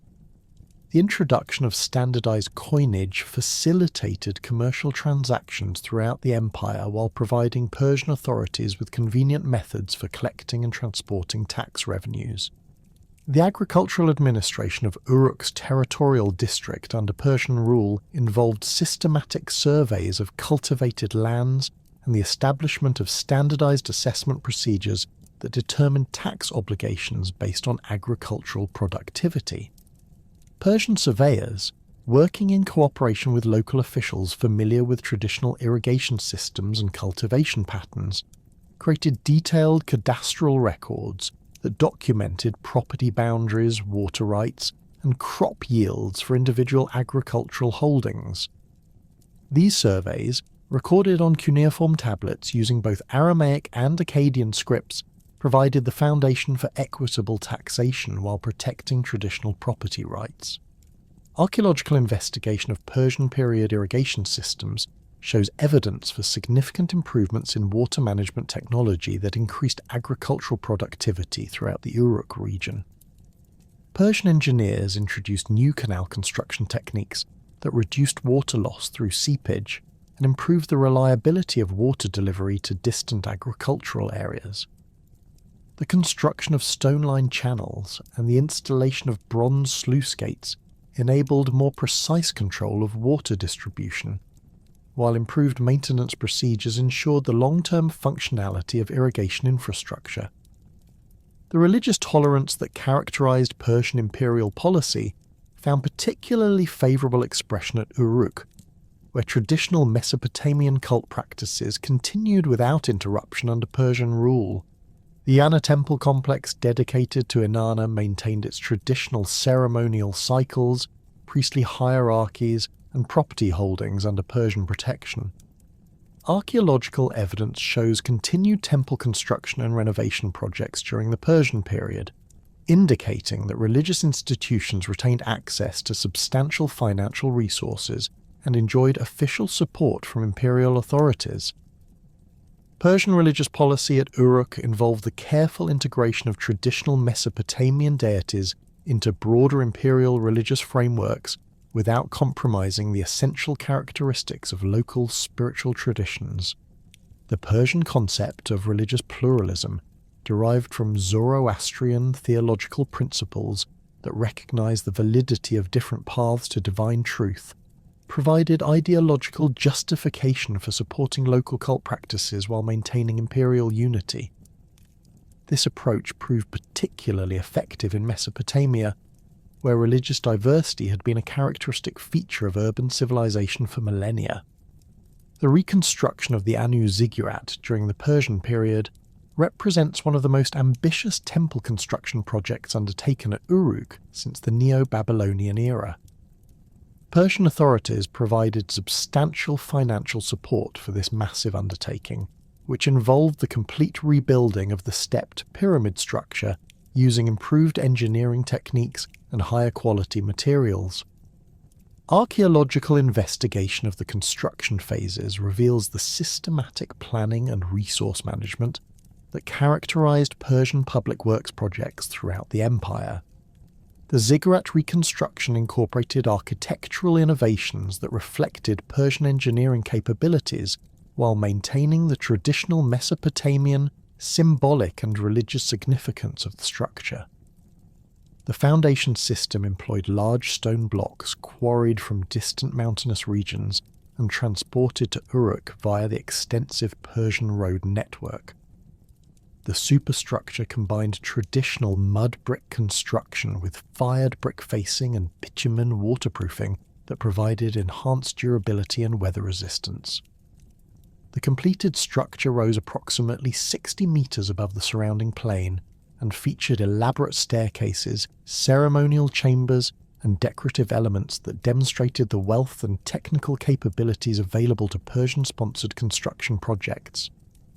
The Persian period at Uruk witnessed significant developments in craft production and manufacturing that reflected both imperial economic policies and local technological innovations. Persian authorities encouraged the expansion of textile production through the introduction of new weaving techniques and the importation of raw materials from distant regions of the empire. Archaeological excavations in workshop areas have uncovered evidence for large-scale wool and linen processing facilities that employed hundreds of workers in specialized production tasks.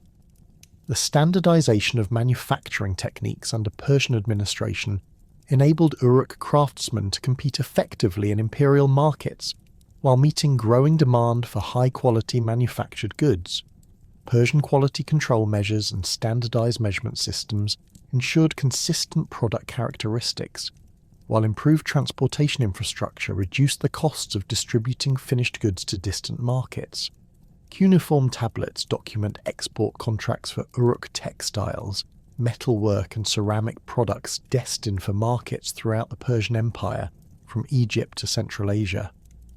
The metalworking industry at Uruk during the Persian period achieved particular prominence through the production of bronze and iron implements that incorporated advanced Persian metallurgical techniques. Archaeological analysis of metal artifacts from this period shows improved alloy compositions and sophisticated manufacturing processes that produced tools and weapons superior to earlier Mesopotamian metalwork. The introduction of iron working technology, previously limited in Mesopotamian contexts, enabled the production of agricultural implements and construction tools that enhance productivity in various economic sectors. Persian period archaeological deposits at Uruk contain substantial quantities of imported goods that demonstrate the city's integration into imperial trade networks spanning 3 continents. Excavations have uncovered Persian luxury items including carved stone vessels, precious metal jewellery, and silk textiles that arrived via trade routes connecting Mesopotamia with Central Asia and the Far East.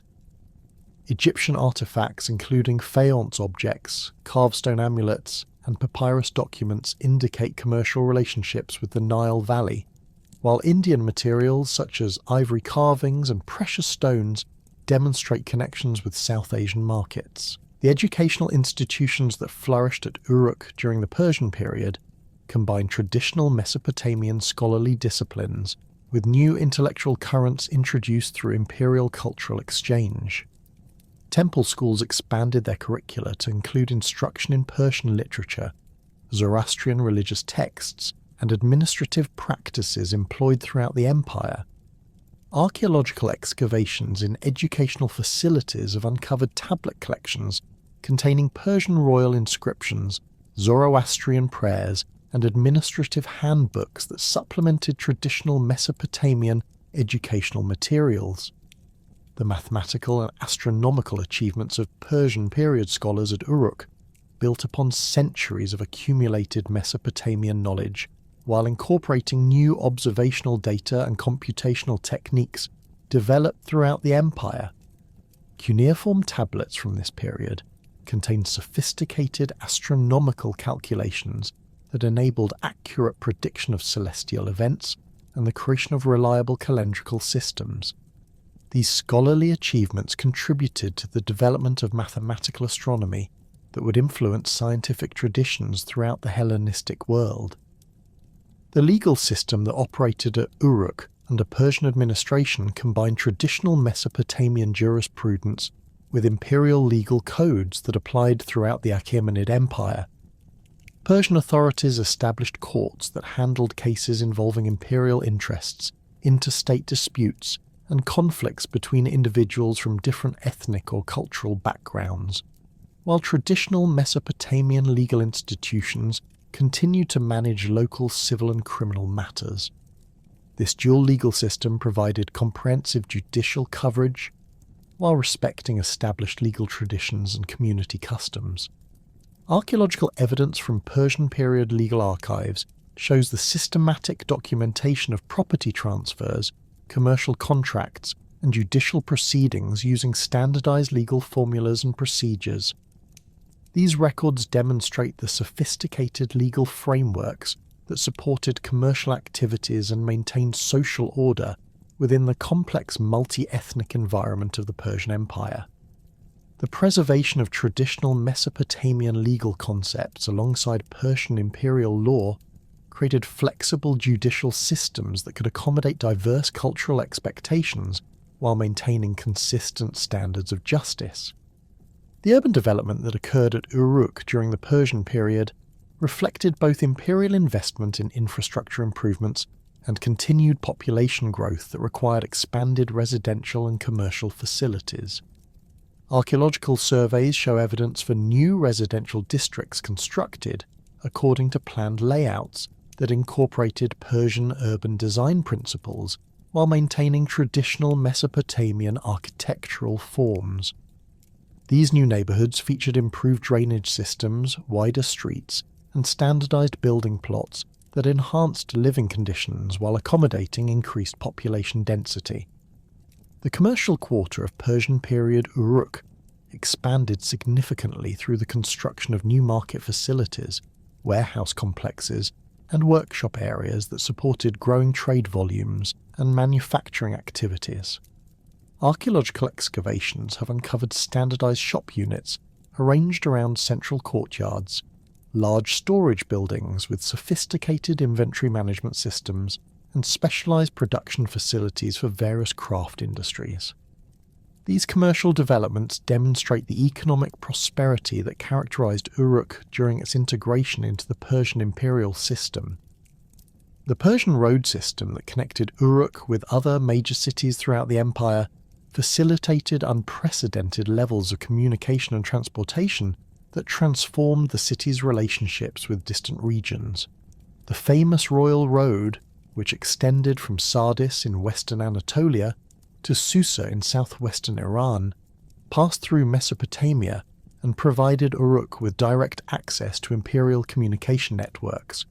Archaeological investigation of road construction techniques reveals sophisticated engineering approaches that created durable transportation infrastructure capable of supporting heavy commercial traffic and rapid military movement.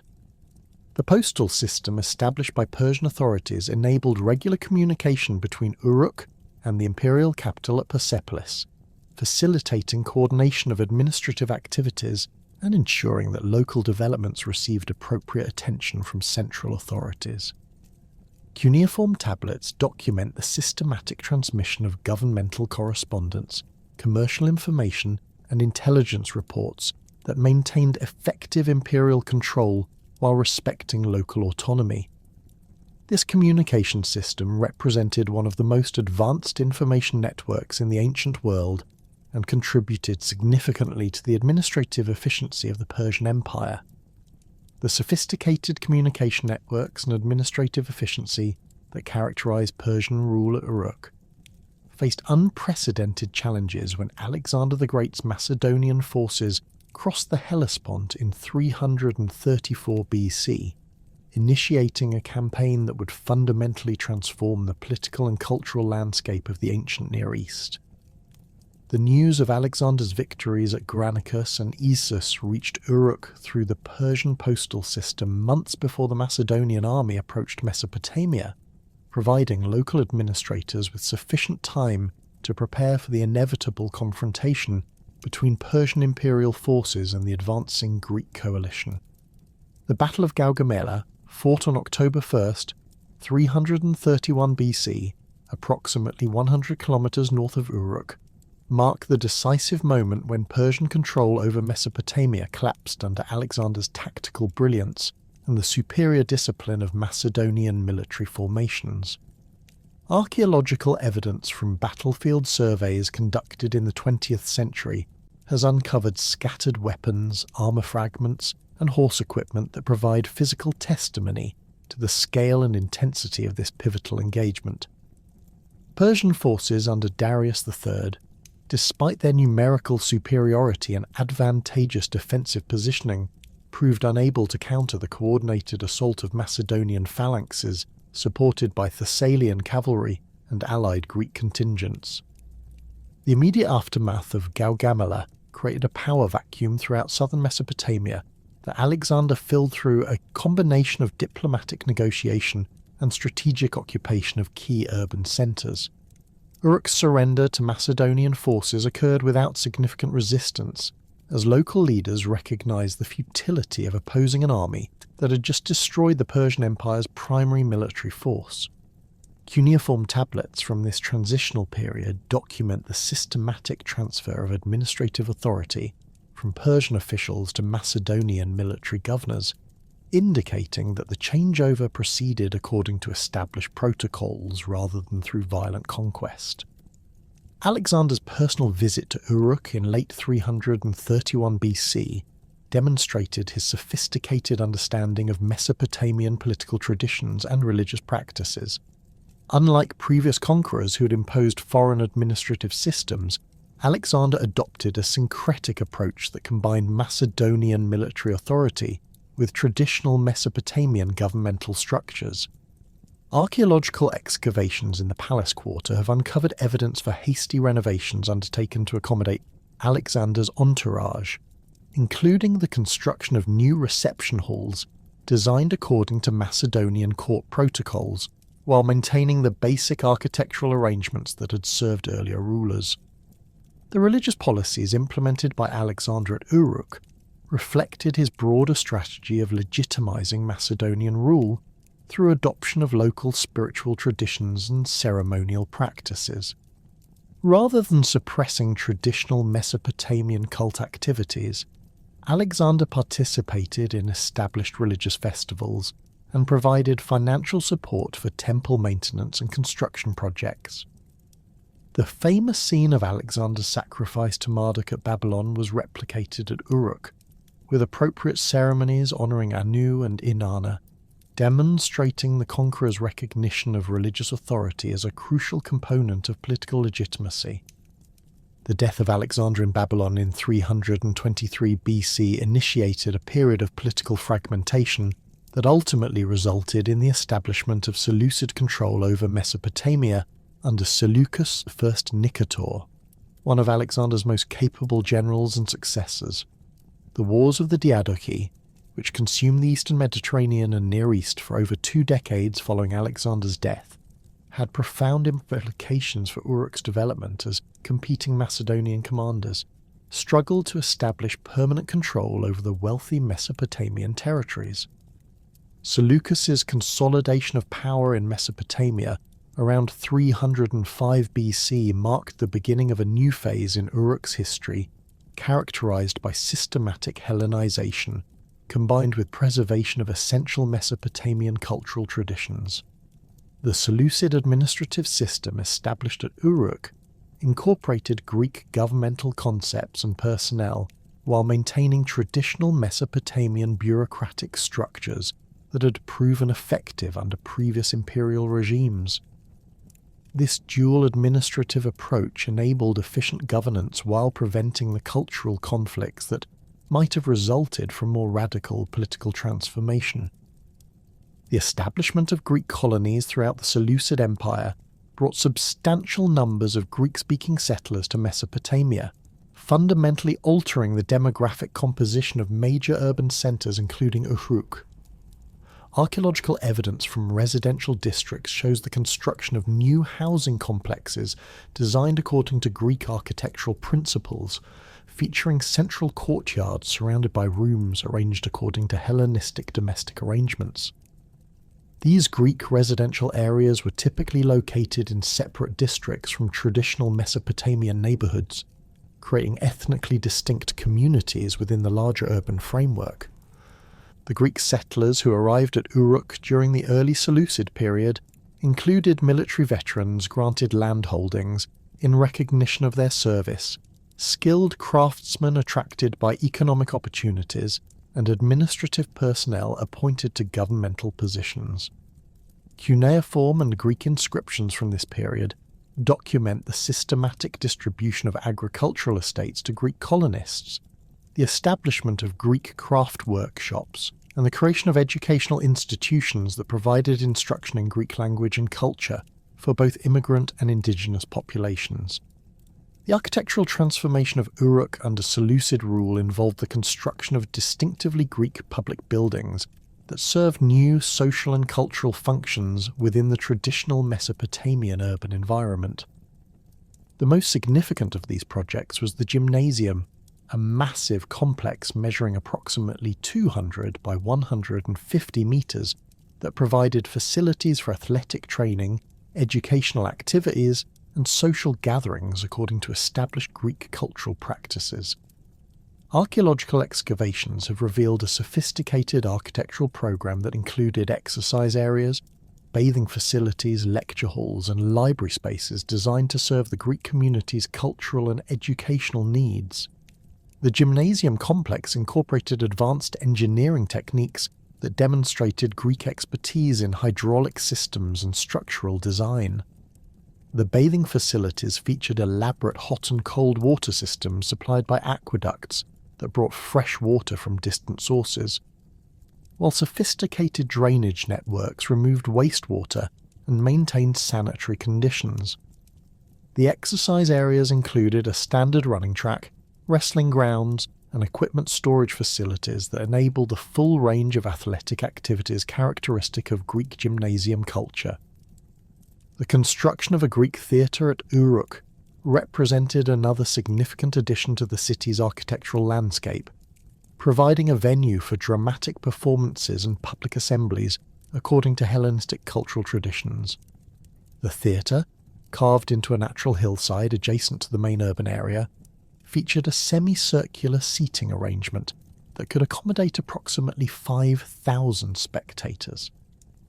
The stage area incorporated sophisticated acoustic design principles that ensured clear sound transmission throughout the seating area, while elaborate decorative programs featured Greek mythological themes executed by skilled sculptors and painters.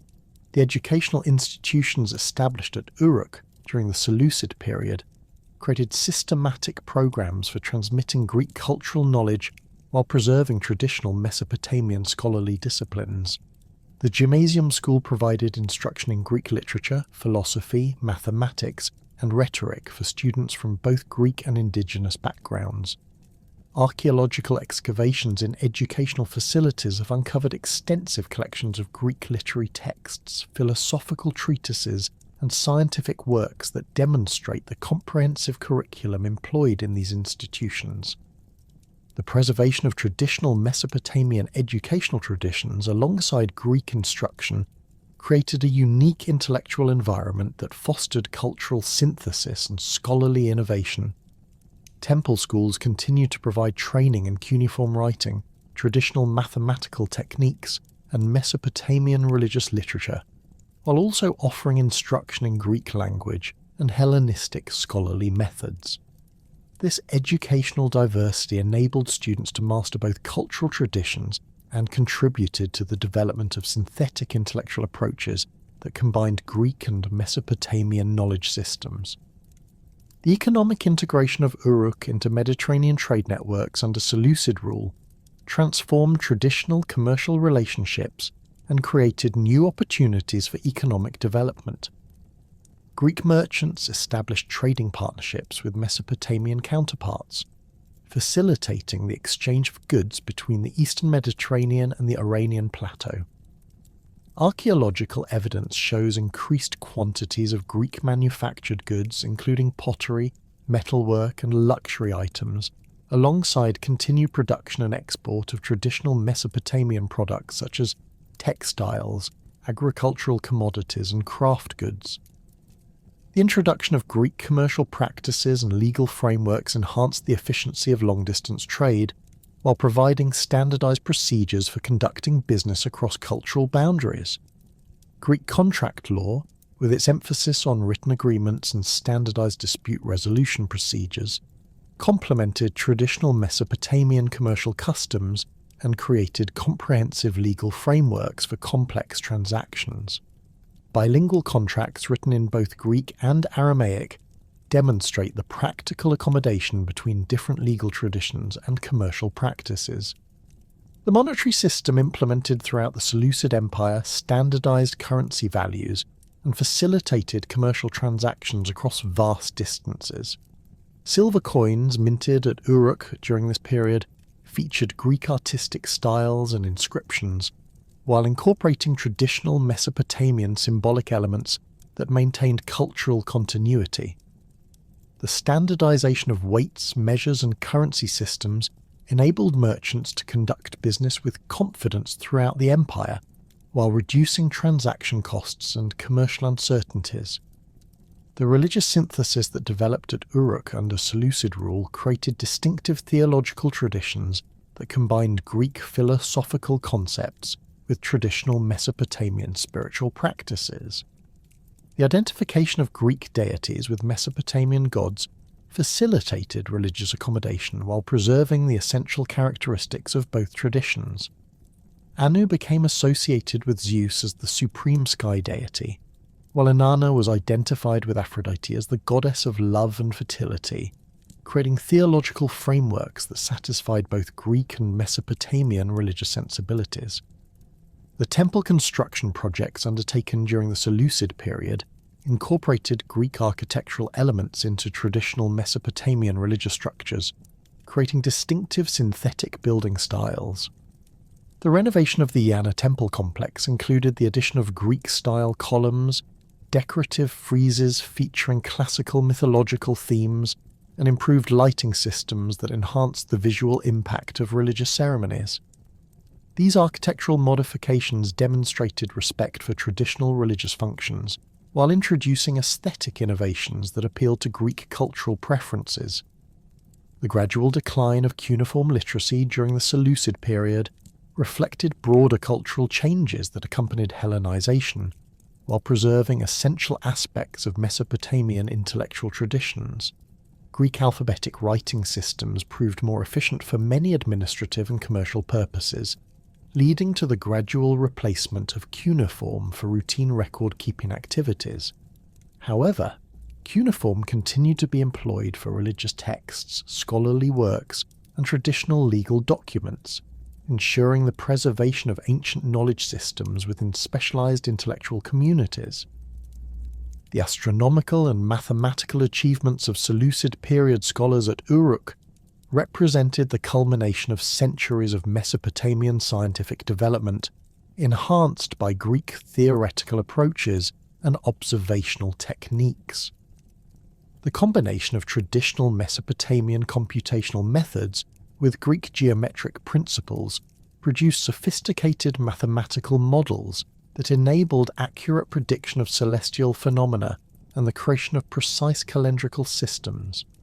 These scientific achievements contributed to the development of Hellenistic astronomy and mathematics that would influence scholarly traditions throughout the Mediterranean world. The urban planning initiatives undertaken at Uruk during the Seleucid period created new residential and commercial districts that accommodated growing populations while maintaining the essential character of the traditional Mesopotamian city. Greek urban design principles, emphasizing geometric street layouts and standardized building plots, were adapted to local environmental conditions and cultural preferences. The result was a distinctive urban landscape that combined Hellenistic planning concepts with traditional Mesopotamian architectural forms and spatial arrangements. The demographic changes that occurred at Uruk during the Seleucid period created a cosmopolitan urban environment that included substantial populations of Greeks, Mesopotamians, and other ethnic groups from throughout the empire. Marriage relationships between Greek settlers and indigenous inhabitants produced mixed populations that served as cultural intermediaries and facilitated communication between different ethnic communities. Archaeological evidence from cemetery sites shows burial practices that combined Greek and Mesopotamian traditions, indicating the emergence of synthetic cultural identities among these mixed populations. The military installations that secured Seleucid authority throughout Mesopotamia underwent systematic reorganization when Parthian forces under Mithridates I crossed the Zagros Mountains in 141 BC, initiating a campaign that would permanently alter the political landscape of the Iranian Plateau and Mesopotamia. The Parthian conquest of Uruk occurred not through a single decisive battle but through a gradual process of territorial acquisition that exploited Seleucid military weaknesses and administrative instability. Archaeological evidence from destruction layers dating to this period shows limited physical damage to urban infrastructure, suggesting that Uruk's surrender followed negotiated terms rather than prolonged siege warfare. The Arsacid dynasty's approach to governing conquered territories differed significantly from earlier imperial systems through its emphasis on decentralized administration and cultural accommodation. Parthian rulers, themselves originally nomadic peoples from the Iranian steppes, possessed sophisticated understanding of the challenges involved in governing sedentary agricultural populations with established urban traditions. Rather than imposing uniform administrative structures throughout their expanding empire, Parthian authorities adapted their governmental methods to local conditions while maintaining strategic control over military affairs and taxation systems. The establishment of Parthian administration at Uruk involved the appointment of local governors who combined traditional Mesopotamian administrative experience with loyalty to Arsacid political objectives. These officials, typically drawn from established urban elites who had demonstrated competence under previous regimes, maintained existing bureaucratic procedures while implementing new policies that reflected Parthian strategic priorities. Cuneiform tablets from early Parthian period archives document the systematic adaptation of Seleucid administrative practices to accommodate Parthian governmental requirements, indicating continuity in routine administrative functions despite fundamental changes in political authority. The strategic importance of Uruk within the Parthian Empire stemmed from its position along crucial trade routes, connecting the Iranian plateau with Mesopotamian agricultural regions and its continued significance as a major religious centre. Parthian military engineers constructed new fortification systems that integrated the city into broader defensive networks designed to protect against Roman expansion eastward. These fortifications incorporated advanced siege warfare technologies including overlapping defensive positions, underground water supplies, and communication systems that enabled coordination with other Parthian strongholds throughout the region. Archaeological investigations of Parthian period fortifications reveal construction techniques that combined Iranian military engineering traditions with adaptations to local environmental conditions. The main defensive walls surrounding Uruk measured approximately 12 kilometers in circumference and incorporated both natural topographical features and artificial earthworks to create comprehensive protective barriers. Stone foundations supported mud brick superstructures reinforced with timber frameworks, while projecting bastions provided platforms for defensive artillery and archer positions that could engage attackers at extended ranges. Economic integration of Uruk into Parthian commercial networks created unprecedented opportunities for long-distance trade while maintaining traditional agricultural and craft production systems. Parthian control over the Silk Road trade routes that connected China with Mediterranean markets enabled Uruk merchants to participate in lucrative commercial relationships extending across 3 continents. Archaeological deposits from this period contain substantial quantities of Chinese silk, Indian precious stones, and Roman manufactured goods alongside traditional Mesopotamian products, demonstrating the city's integration into international trade networks of extraordinary geographical scope. The Parthian period witnessed significant developments in craft production that reflected both technological innovations and changing market demands.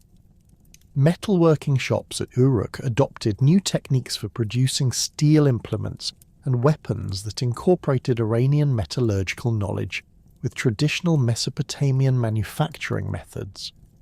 Archaeological analysis of metal artifacts from this period shows improved alloy compositions and sophisticated heat treatment processes that produce tools and weapons superior to earlier products. The standardization of manufacturing techniques enabled Uruk craftsmen to compete effectively in imperial markets while meeting growing demand for high-quality manufactured goods. Textile production during the Parthian period achieved particular prominence through the development of new weaving techniques and the introduction of exotic raw materials from distant regions.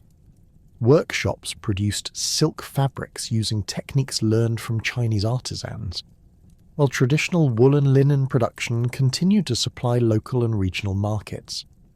Archaeological excavations in textile production areas have uncovered sophisticated dyeing installations that processed imported colorants, including Indian indigo, Phoenician purple, and various mineral pigments that created textiles of exceptional beauty and commercial value. The religious policies implemented by Parthian authorities at Uruk demonstrated sophisticated understanding of the political importance of maintaining traditional cult practices while accommodating new spiritual influences from Iranian religious traditions. Zoroastrian concepts gradually influenced Mesopotamian theological development without displacing established deities or ceremonial practices. The result was a syncretic religious environment that satisfied traditional spiritual needs while incorporating new theological concepts that enhanced rather than contradicted existing belief systems. Temple construction projects undertaken during the Parthian period combined traditional Mesopotamian religious architecture with Iranian decorative elements and improved engineering techniques. The renovation of major temple complexes involved the installation of fire altars for Zoroastrian ceremonial purposes, alongside traditional Mesopotamian ritual equipment. Archaeological evidence shows careful integration of different religious traditions that created comprehensive spiritual environments capable of serving diverse religious communities within the same architectural frameworks. The Eanna temple complex underwent extensive modification during the early Parthian period to accommodate new ceremonial requirements while preserving traditional religious functions. Iranian architects introduced distinctive decorative programs featuring stylized animal motifs, geometric patterns, and symbolic representations of light and darkness that reflected Zoroastrian theological concepts. These decorative elements were integrated with traditional Mesopotamian religious imagery to create comprehensive artistic programs that communicated complex theological messages to worshippers from different cultural backgrounds. The educational institutions that flourished at Uruk during the Parthian period combined Mesopotamian scholarly traditions with Iranian intellectual developments and residual Greek educational practices inherited from the Seleucid era. Temple schools expanded their curricula to include instruction in Middle Persian language and literature, while maintaining traditional training in cuneiform writing and Mesopotamian religious texts. This multilingual educational environment produced scholars capable of serving administrative, religious, and commercial functions within the complex cultural landscape of the Parthian Empire. Archaeological excavations in educational facilities have uncovered extensive tablet collections containing mathematical exercises, astronomical observations, and literary compositions that demonstrate the continued vitality of Mesopotamian intellectual traditions under Parthian rule. Advanced mathematical texts show sophisticated computational techniques that enabled accurate calculation of compound interest, geometric measurements, and astronomical predictions. These scholarly achievements contributed to the preservation and transmission of ancient knowledge systems while facilitating practical applications in commercial, agricultural, and administrative contexts. The astronomical observations conducted at Uruk during the Parthian period built upon centuries of accumulated Mesopotamian scientific knowledge, while incorporating new observational techniques and theoretical frameworks developed throughout the empire. Parthian astronomers maintained detailed records of planetary movements, lunar cycles, and stellar positions that enabled the creation of accurate calendrical systems and the prediction of celestial events. These scientific activities contributed to the development of mathematical astronomy that influenced scholarly traditions throughout the Hellenistic and Roman worlds. Cuneiform tablets from Parthian period astronomical archives contained sophisticated mathematical models that enabled precise calculation of planetary positions and the timing of eclipses. These computational techniques represented the culmination of Mesopotamian mathematical astronomy and demonstrated the continued intellectual vitality of traditional scholarly disciplines under foreign political control. The systematic collection and analysis of observational data created comprehensive databases that supported both practical applications and theoretical investigations of celestial phenomena. The legal system that operated at Uruk under Parthian administration combined traditional Mesopotamian jurisprudence with Iranian legal concepts and residual Greek legal practices inherited from the Seleucid period. Parthian authorities established courts that handled cases involving imperial interests and disputes between individuals from different ethnic or cultural backgrounds, while traditional Mesopotamian legal institutions continued to manage local civil and criminal matters. This complex legal environment required sophisticated understanding of multiple legal traditions and created opportunities for legal innovation and synthesis. Archaeological evidence from Parthian period legal archives shows the systematic documentation of property transfers, commercial contracts, and judicial proceedings using standardized legal formulas that accommodated diverse cultural expectations. These records demonstrate the flexible legal frameworks that supported commercial activities and maintained social order within the multi-ethnic environment of the Parthian Empire. The preservation of traditional legal concepts alongside Iranian and Greek legal principles created comprehensive judicial systems that could address complex legal situations involving multiple cultural traditions. The urban development that occurred at Uruk during the Parthian period reflected both imperial investment in infrastructure improvements and continued population growth that required expanded residential and commercial facilities. New residential districts constructed during this period incorporated Iranian architectural elements, including distinctive window arrangements, improved ventilation systems, and decorative programs that reflected Persian aesthetic preferences. These neighborhoods featured planned layouts, with standardized building plots and improved drainage systems that enhanced living conditions while accommodating increased population density. The commercial quarter of Parthian period Uruk expanded significantly through the construction of new market facilities, warehouse complexes, and workshop areas that supported growing trade volumes and manufacturing activities. Archaeological excavations have uncovered standardized shop units arranged around central courtyards, large storage buildings with sophisticated inventory management systems, and specialized production facilities for various craft industries. These commercial developments demonstrate the economic prosperity that characterized Uruk during its integration into Parthian trade networks. The demographic composition of Parthian period Uruk included substantial populations of Iranians, Greeks, Mesopotamians, and other ethnic groups from throughout the empire, creating a cosmopolitan urban environment that fostered cultural exchange and innovation. Marriage relationships between different ethnic communities produced mixed populations that served as cultural intermediaries and facilitated communication between diverse groups. Archaeological evidence from cemetery sites shows burial practices that combined elements from multiple cultural traditions, indicating the emergence of synthetic cultural identities among these mixed populations. The agricultural administration of Uruk's territorial district under Parthian rule involved systematic improvements to irrigation infrastructure and the introduction of new cultivation techniques that increased productivity throughout the region. Parthian engineers constructed new canal systems that incorporated Iranian hydraulic technologies with traditional Mesopotamian water management methods. These improvements enable the cultivation of previously marginal lands while reducing labour requirements and improving crop yields through more efficient water distribution systems. Archaeological surveys of the Uruk countryside show evidence for expanded settlement patterns and intensified agricultural production that supported growing urban populations, while generating substantial surpluses for trade and taxation. New agricultural techniques included the introduction of Iranian crop varieties, improved ploughing methods, and systematic crop rotation systems that maintained soil fertility while maximizing productivity.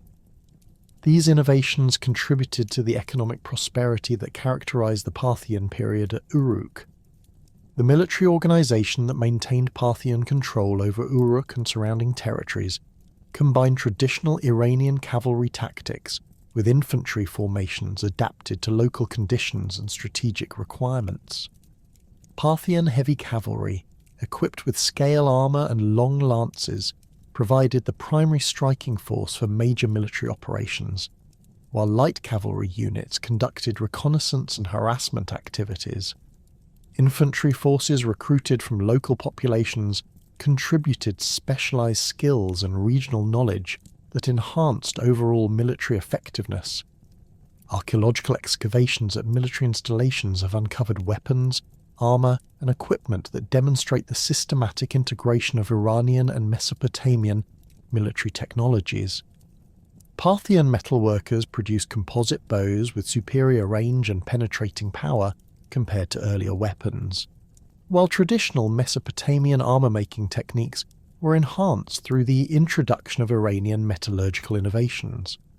The combination of different military traditions created effective fighting forces capable of defending Parthian territories against both internal rebellions and external threats.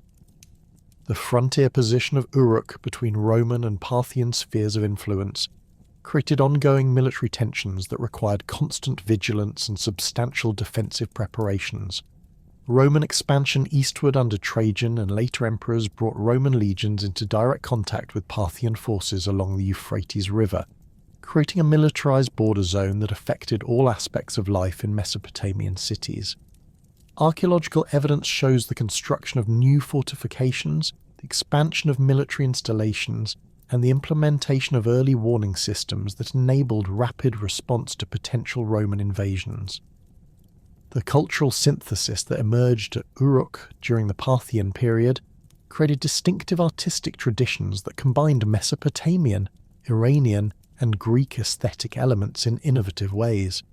Sculpture from this period demonstrates technical innovations in stone carving and bronze casting, while maintaining symbolic and religious significance derived from multiple cultural traditions. Relief panels decorating public buildings featured complex iconographic programs that communicated political and religious messages to diverse audiences using visual languages derived from different cultural sources. The artistic innovations and cultural synthesis that characterized Uruk during the later Parthian period provided the foundation for an extraordinary renaissance. When Ardashir I established the Sassanian Empire in 224 AD, overthrowing the last Arsacid rulers and initiating what would become the final major phase of ancient Mesopotamian urban civilization. The Sassanian conquest of Uruk occurred through systematic military campaigns that combined traditional Iranian cavalry tactics with improved siege warfare techniques, enabling Ardashir's forces to capture fortified cities more efficiently than their Parthian predecessors. Archaeological evidence from transition layers shows minimal destruction during the changeover, indicating that Uruk's surrender followed negotiated agreements rather than prolonged resistance, as local administrators recognized the superior organization and resources of the emerging Sassanian state. The administrative integration of Uruk into the Sassanian Empire represented a masterpiece of imperial organization that surpassed even Persian Achaemenid governmental efficiency through systematic bureaucratic reforms and improved communication networks. Sassanian rulers established a hierarchical administrative system that divided the empire into 4 major regions, with Uruk becoming a crucial provincial centre within Mesopotamia's administrative district. The appointment of provincial governors combined Iranian noble lineage with demonstrated administrative competence, creating governmental structures that balanced imperial control with local autonomy while maintaining consistent policy implementation throughout the empire. Archaeological excavations in Uruk's administrative quarter have uncovered evidence for comprehensive renovation projects undertaken during the early Sassanian period that transformed governmental facilities according to new imperial standards. Sassanian architects constructed a massive palace complex measuring approximately 300 by 200 metres, featuring distinctive architectural elements including barrel-vaulted reception halls, elaborate stucco decorations, and sophisticated heating systems that demonstrated advanced engineering capabilities. The complex incorporated traditional Mesopotamian spatial arrangements with Iranian architectural innovations, creating functional governmental facilities that accommodated both imperial ceremonies and routine administrative activities. The most impressive architectural achievement within this Sassanian administrative complex was the construction of an audience hall designed according to imperial protocols established at Ctesiphon, the Sassanian capital. This massive hypostyle structure measured 80 by 60 metres and featured a soaring barrel vault supported by massive brick pillars decorated with carved stucco reliefs depicting royal hunting scenes and divine investiture ceremonies. The interior surfaces were covered with polychrome paintings executed in the distinctive Sassanian artistic style, featuring geometric patterns, stylized animal motifs, and symbolic representations of royal authority that communicated imperial ideology to visitors from throughout the province. The integration of Sassanian administrative personnel with existing Mesopotamian bureaucratic structures created unprecedented levels of governmental efficiency while preserving traditional local administrative practices that had proven effective over centuries of foreign rule. Sassanian officials assumed responsibility for military affairs, major taxation, and communication with the imperial court, while traditional Mesopotamian administrators continued to manage local judicial proceedings, religious ceremonies, and community affairs. This administrative division enabled effective governance while preventing cultural conflicts that might have resulted from more radical governmental transformation.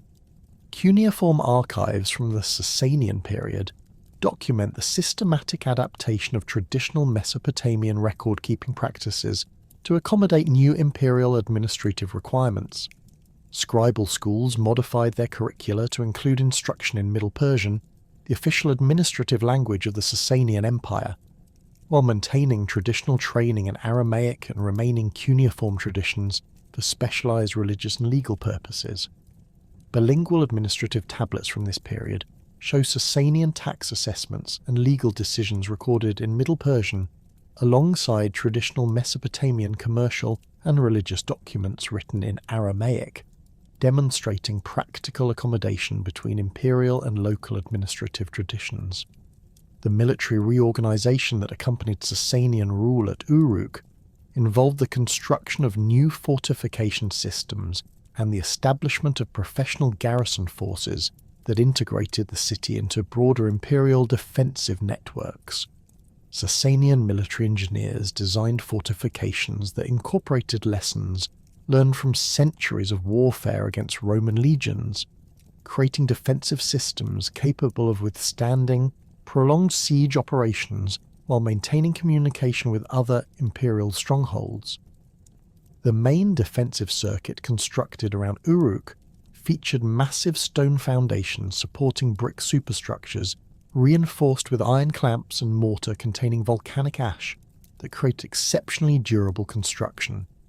Archaeological investigation of these Sassanian fortifications reveals sophisticated defensive architecture that combined traditional Near Eastern military engineering with innovations developed through conflict with Roman and Byzantine forces. The walls incorporated projecting towers at regular intervals that provided overlapping fields of fire for defensive artillery, while elaborate gate complexes featured multiple defensive chambers and portcullis systems that could halt attacking forces within killing zones. Underground passages connected different sections of the fortification system, enabling defenders to move reinforcements and supplies without exposure to enemy observation or artillery fire. The economic prosperity that characterized Uruk during the Sassanian period resulted from systematic imperial policies that promoted agricultural development, craft production, and long-distance trade throughout the empire. Sassanian authorities implemented comprehensive irrigation improvements that increased agricultural productivity while reducing labour requirements through more efficient water management systems. New canal construction incorporated advanced hydraulic engineering techniques that minimise water loss and improve distribution reliability, while systematic maintenance programs ensured long-term functionality of irrigation infrastructure. Archaeological surveys of the Uruk countryside show evidence for expanded settlement patterns and intensified agricultural production that supported growing urban populations while generating substantial surpluses for imperial taxation and commercial export. Sassanian agricultural innovations included the introduction of new crop varieties, improved cultivation techniques, and systematic livestock breeding programs that enhanced overall agricultural productivity. The development of sugarcane cultivation, introduced from India through Sassanian trade networks, created new commercial opportunities while diversifying agricultural production beyond traditional grain crops. The craft production that flourished at Uruk during the Sassanian period achieved unprecedented levels of technical sophistication and artistic achievement through imperial patronage and improved access to raw materials from throughout the empire. Metalworking shops produced steel implements and weapons that incorporated advanced Iranian metallurgical techniques with traditional Mesopotamian manufacturing methods, creating products renowned throughout the ancient world for their quality and durability. Archaeological analysis of metal artifacts from this period shows sophisticated alloy compositions and heat treatment processes that produced tools and weapons superior to contemporary Roman and Byzantine products. Textile production during the Sassanian period established Uruk as one of the empire's premier manufacturing centres through the development of silk weaving techniques and the production of luxury fabrics for imperial and international markets. Workshops employed hundreds of skilled weavers who created elaborate silk textiles decorated with complex patterns featuring royal imagery, religious symbolism, and mythological themes executed with extraordinary technical precision. Archaeological excavations in textile production areas have uncovered sophisticated dyeing installations, specialized looms, and storage facilities that demonstrate the industrial scale of these manufacturing operations. The religious policies implemented by Sassanian authorities at Uruk reflected the empire's official Zoroastrian ideology, while maintaining practical tolerance for traditional Mesopotamian spiritual practices and emerging Christian communities. Zoroastrianism became the preferred religion for imperial administration and military service, but traditional Mesopotamian deities continued to receive official recognition and financial support for temple maintenance and ceremonial activities. This religious accommodation created a complex spiritual environment that satisfied diverse religious communities while reinforcing imperial political authority through theological legitimation. The construction of fire temples throughout Uruk during the Sassanian period established Zoroastrian worship as a prominent feature of urban religious life while respecting existing spiritual traditions.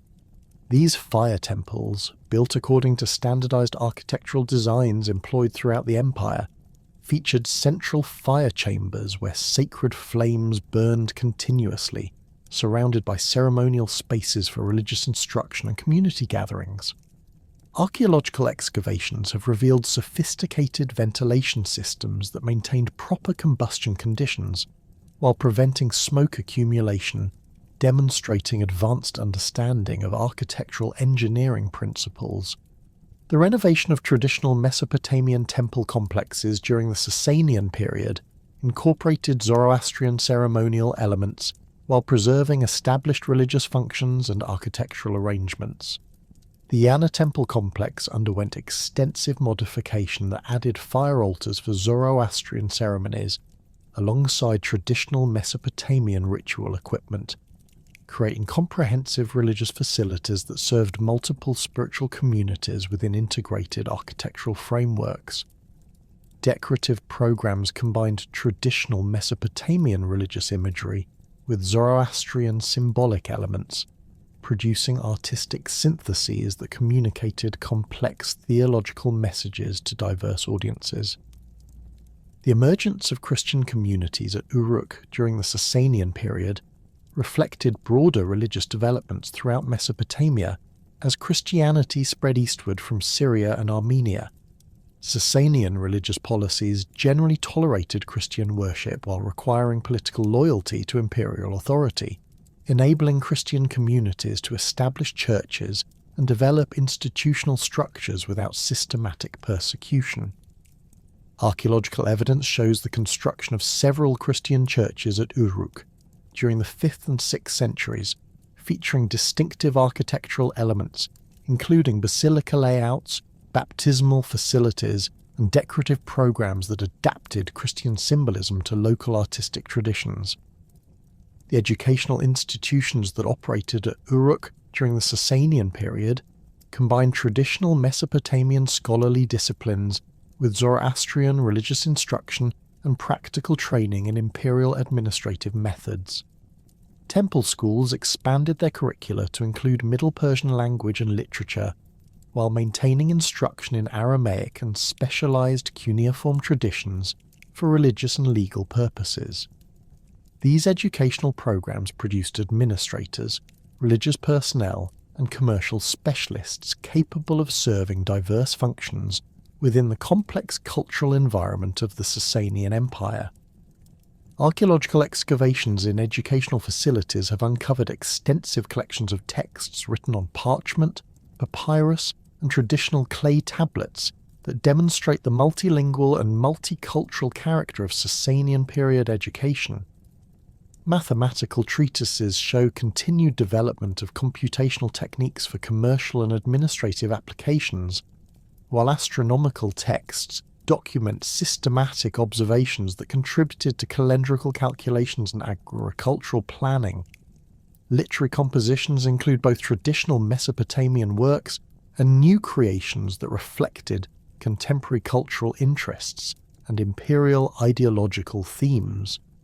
The astronomical achievements of Sassanian period scholars at Uruk, built upon centuries of Mesopotamian observational traditions, while incorporating theoretical frameworks developed through contact with Indian and Greek scientific traditions.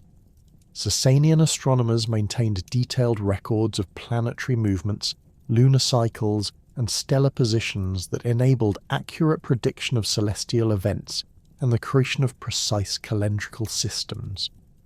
These scientific activities contributed to the development of mathematical astronomy that influenced scholarly traditions throughout the Islamic world following the Arab conquest. The legal system that operated at Uruk under Sassanian administration combined traditional Mesopotamian jurisprudence with Zoroastrian religious law and imperial legal codes that applied throughout the empire. Sassanian authorities established courts that handled cases involving imperial interests, religious disputes, and conflicts between individuals from different ethnic or cultural backgrounds, while traditional legal institutions continued to manage local civil and commercial matters. This complex legal environment required sophisticated understanding of multiple legal traditions and created comprehensive judicial frameworks that could address diverse legal situations.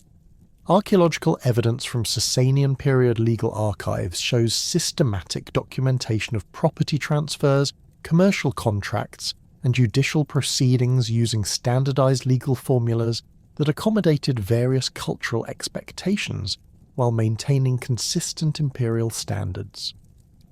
These records demonstrate the sophisticated legal frameworks that supported commercial activities and maintained social order within the multi-ethnic environment of the Sassanian Empire. The integration of different legal traditions created flexible judicial systems that balanced imperial requirements with local customs and community expectations. The urban development that occurred at Uruk during the Sassanian period involved comprehensive infrastructure improvements and population expansion that transformed the city into one of Mesopotamia's most prosperous urban centres. New residential districts constructed during this period incorporated advanced architectural techniques, including improved drainage systems, standardized building materials, and planned layouts that enhance living conditions while accommodating increased population density.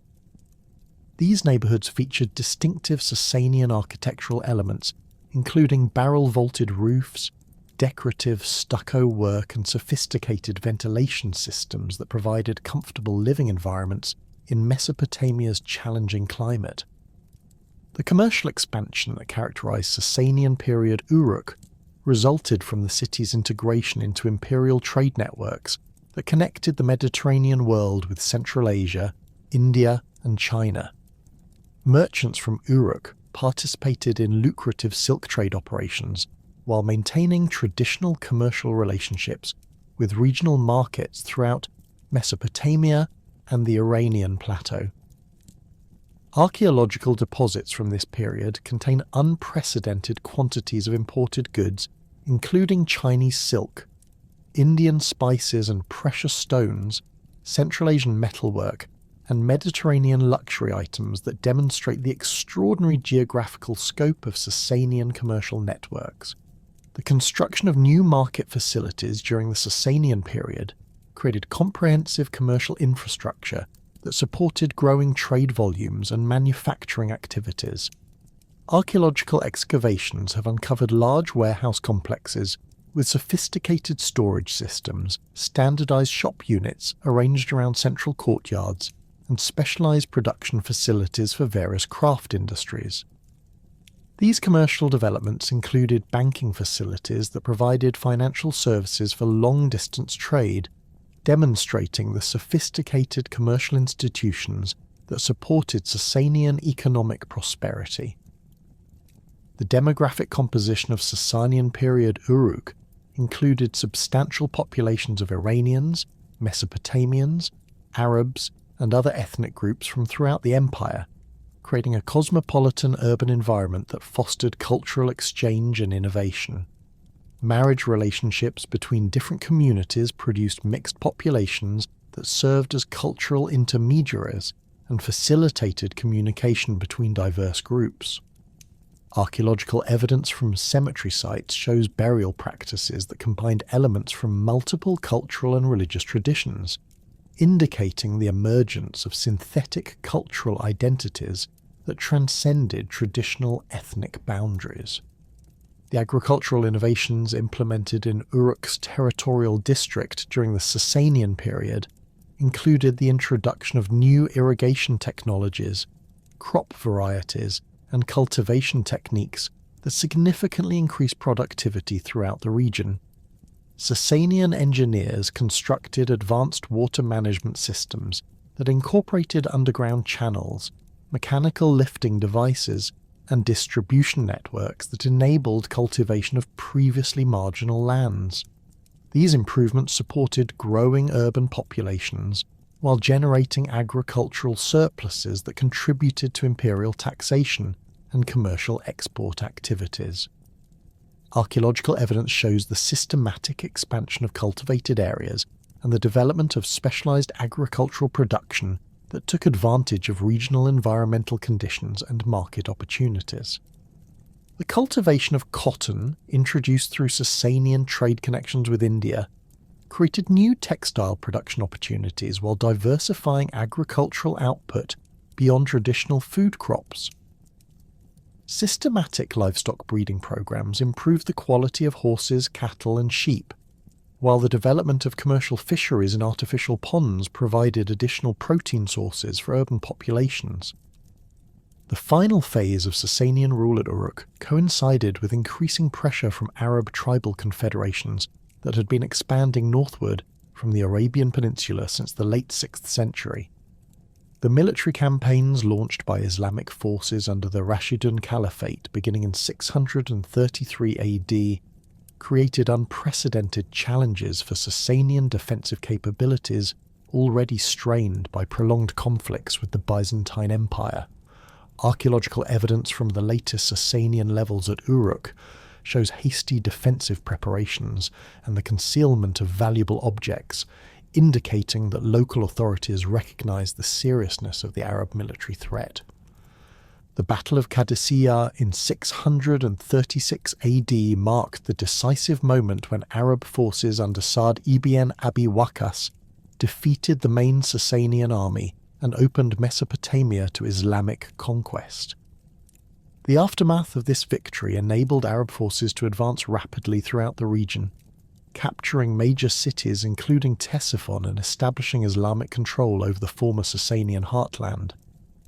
Uruk's surrender to Arab forces in 637 AD marked the end of over 4 centuries of Sassanian rule and initiated the final transformation of ancient Mesopotamian urban civilization under Islamic administration.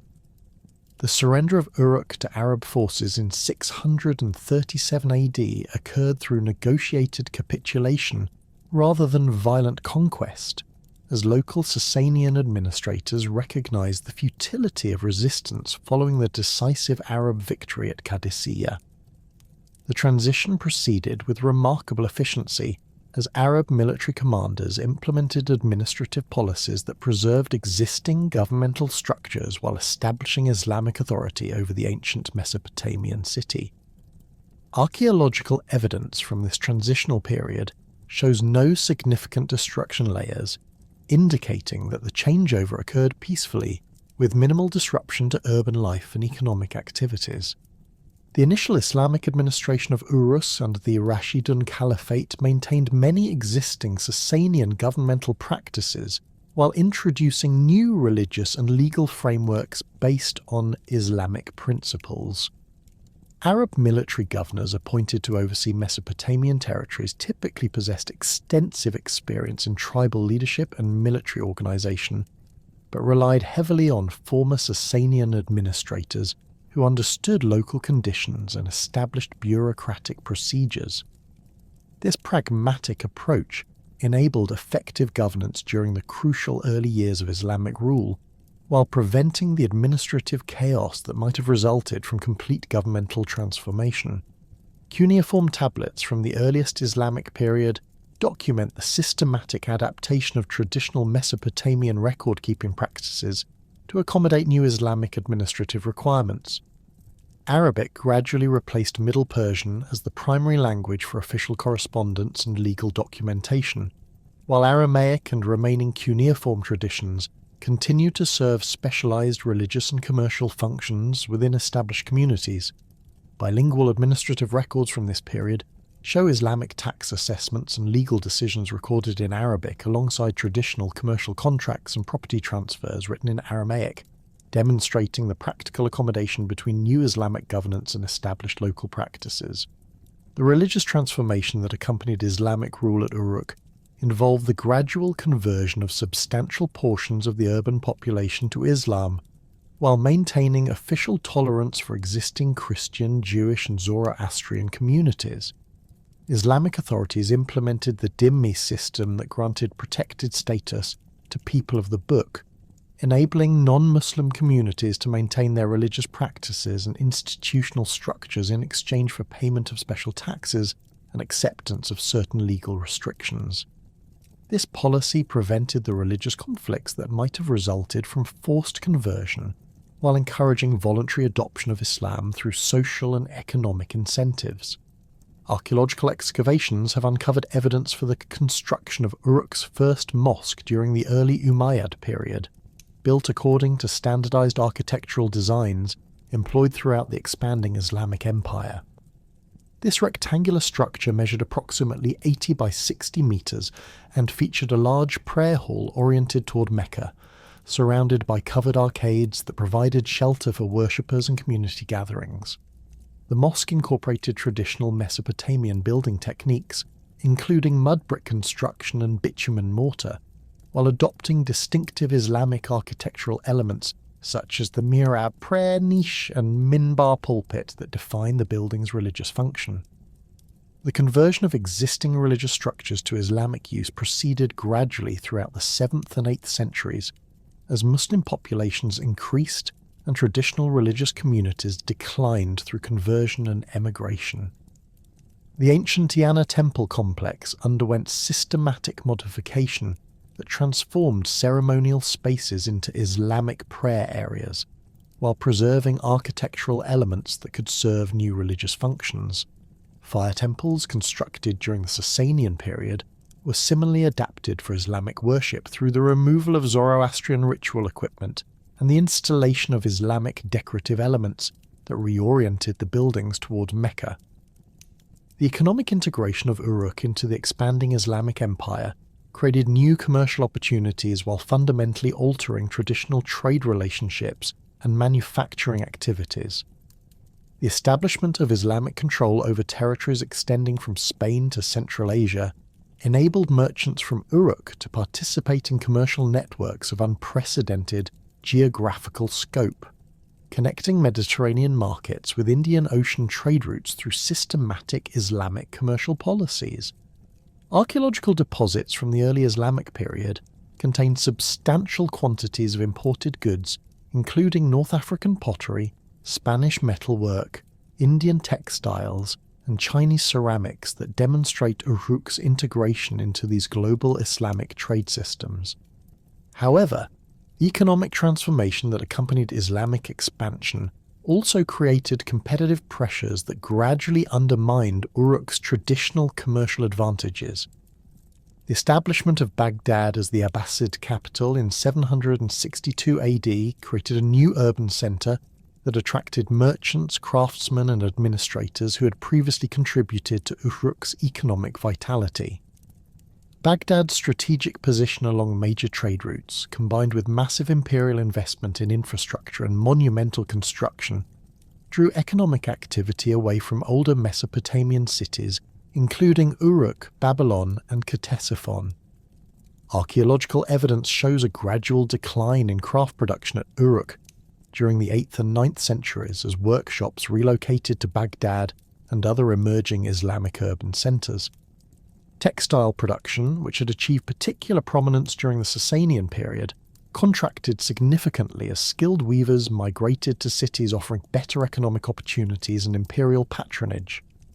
Metalworking shops similarly reduced their operations as demand shifted to products manufactured in newer Islamic industrial centres that incorporated improved techniques and had better access to raw materials and markets.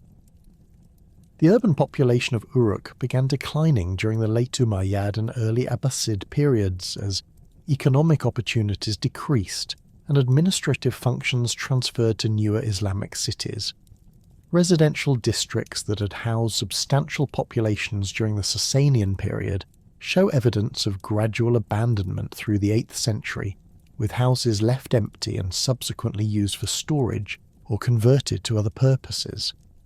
Archaeological surveys indicate that entire neighbourhoods were abandoned as families migrated to Baghdad, Basra, and other growing Islamic urban centres that offered better prospects for economic advancement and social mobility.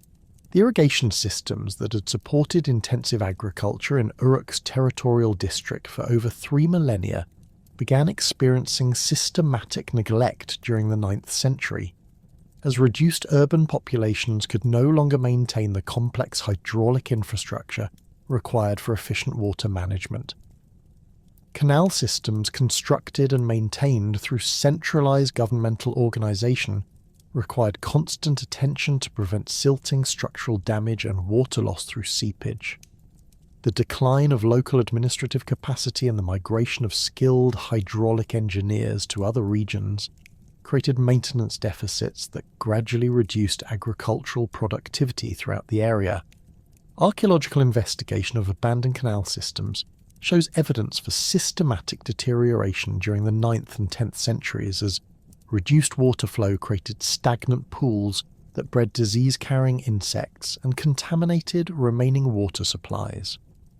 Silt accumulation in main distribution channels reduced water delivery to agricultural areas, while structural damage to control gates and distribution works prevented effective water management during critical irrigation periods.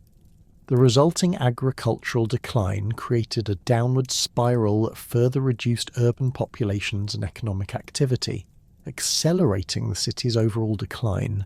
The educational institutions that had preserved and transmitted Mesopotamian intellectual traditions for over 2 millennia faced particular challenges during the Islamic period, as Arabic replaced traditional scholarly languages and new Islamic educational priorities transformed curricular and institutional structures. Temple schools that had maintained cuneiform literacy and traditional mathematical and astronomical knowledge found their specialized expertise increasingly irrelevant as Islamic educational institutions emphasized Quranic studies, Islamic law, and Arabic literature. The last cuneiform tablets produced at Uruk date the late 8th century, marking the end of a writing tradition that had persisted for over 3,000 years. However, the astronomical and mathematical knowledge preserved in Mesopotamian scholarly traditions contributed significantly to Islamic scientific development through translation projects that transferred ancient knowledge into Arabic. Scholars working in Baghdad and other Islamic intellectual centres translated astronomical texts, mathematical treatises, and medical works from Aramaic and Middle Persian into Arabic, preserving essential elements of Mesopotamian scientific traditions within Islamic intellectual frameworks. These translation activities ensured that centuries of accumulated knowledge continued to influence scientific development throughout the Islamic world, even as the original institutional contexts disappeared. The gradual abandonment of Uruk's ancient urban core proceeded through several distinct phases during the 9th and 10th centuries as different districts were abandoned in sequence according to their economic viability and strategic importance. The administrative quarter, which had housed governmental functions since the early dynastic period, was among the first areas to be abandoned as Islamic authorities transferred administrative operations to regional centres with better communication links and more substantial populations. Archaeological evidence shows that valuable building materials including stone blocks, metal fittings, and decorative elements were systematically removed from abandoned governmental buildings for reuse in construction projects at other locations. Residential areas experienced more gradual abandonment as individual families made decisions to relocate based on economic opportunities and social connections in other cities. Archaeological investigation of abandoned houses shows evidence for systematic removal of portable valuables and useful materials, indicating that departures were planned rather than forced through sudden crises. Some houses were temporarily reoccupied by later inhabitants who used them for storage or converted them to workshops, but overall population decline continued throughout the 9th century. The religious quarters surrounding the ancient temple complexes maintained some level of activity longer than other urban areas, as small communities of priests and traditional scholars attempted to preserve religious practices and scholarly traditions. Archaeological deposits from the 9th and 10th centuries show continued religious activities at reduced scales, with evidence for small-scale offerings, maintenance of sacred spaces, and preservation of religious texts and ritual equipment. However, these communities gradually diminished as older practitioners died and younger generations migrated to cities offering better prospects for religious careers within Islamic institutional frameworks. The final phase of urban occupation at Uruk occurred during the 10th century, when the ancient city site was used primarily for seasonal agricultural activities and temporary shelter by nomadic groups moving through the region. Archaeological evidence from this period shows minimal construction activity and temporary modifications to existing structures for basic shelter and storage purposes. The Great Ziggurat, which had dominated the urban landscape for over 2 millennia, was used as a quarry for building materials by local inhabitants who dismantled the fired brick facing for use in smaller construction projects. The environmental factors that contributed to Uruk's final abandonment included not only human-caused irrigation system failures, but also broader climatic changes that affected agricultural productivity throughout Mesopotamia during the medieval period. Paleoclimatic evidence suggests that the region experienced increased aridity during the 9th and 10th centuries, reducing river flow and making irrigation agriculture more difficult and less reliable. These environmental challenges compounded the economic and demographic problems created by political changes and urban competition, making it increasingly difficult to maintain viable urban communities at traditional Mesopotamian city sites. The transformation of the Uruk region from intensively cultivated agricultural land to pastoral grazing areas occurred gradually during the 10th and 11th centuries as abandoned irrigation systems created environmental conditions more suitable for nomadic animal husbandry than settled agriculture. Bedouin tribes from the Arabian Peninsula increasingly used the region for seasonal grazing, establishing temporary camps near reliable water sources and utilizing abandoned urban structures for shelter and storage. This economic transformation represented a fundamental change from the intensive agricultural systems that had supported urban civilization in Mesopotamia for over 4 millennia. Archaeological surveys conducted in the 20th century have documented the extent of site abandonment and environmental change that occurred during the medieval period. Satellite imagery and ground surveys reveal the remains of extensive canal systems, abandoned settlement sites, and agricultural field boundaries that demonstrate the scale of agricultural infrastructure that was abandoned during Uruk's decline. These archaeological remains provide crucial evidence for understanding the complex processes of urban abandonment and environmental transformation that marked the end of ancient Mesopotamian urban civilization.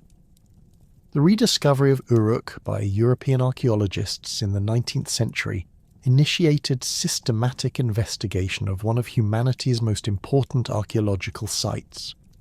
German excavations beginning in 1912, under the direction of Julius Jordan, revealed the extraordinary sequence of cultural development that had occurred at the site over nearly 4 millennia. These investigations uncovered evidence for the world's first urban civilization, the development of writing, monumental architecture, and complex governmental systems that established fundamental patterns for human social organization. Modern archaeological techniques including stratigraphic excavation, radiocarbon dating, and scientific analysis of artifacts have provided detailed understanding of Uruk's development and significance within world history. Excavations have revealed the remarkable preservation of organic materials, architectural remains, and artifact assemblages that document the emergence and evolution of urban civilization with unprecedented detail.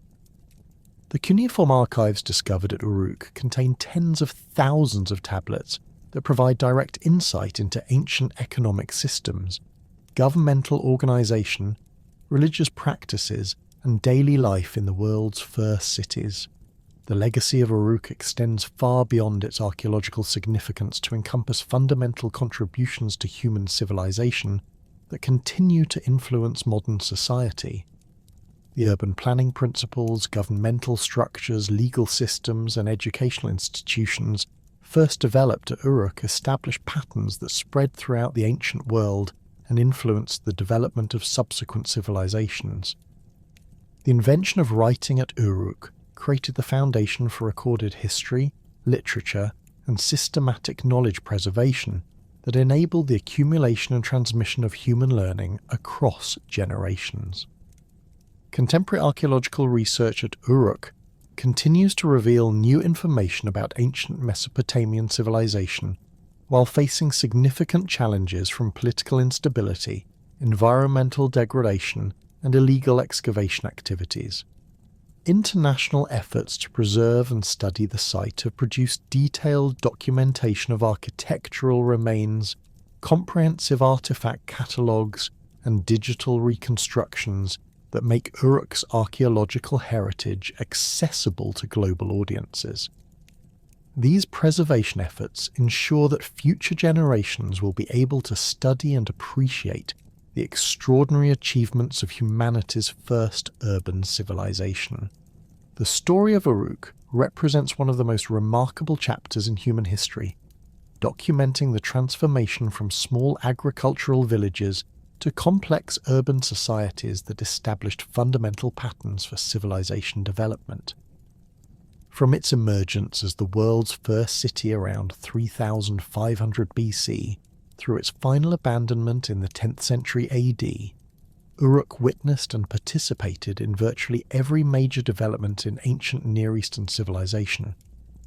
The city's 4,000-year history encompasses the invention of writing, the development of monumental architecture, the emergence of complex governmental systems, and the creation of literary traditions that continue to influence human culture today. While the ancient city lies abandoned beneath the desert sands of southern Iraq, its contributions to human civilization remain vibrant and essential elements of our shared cultural heritage.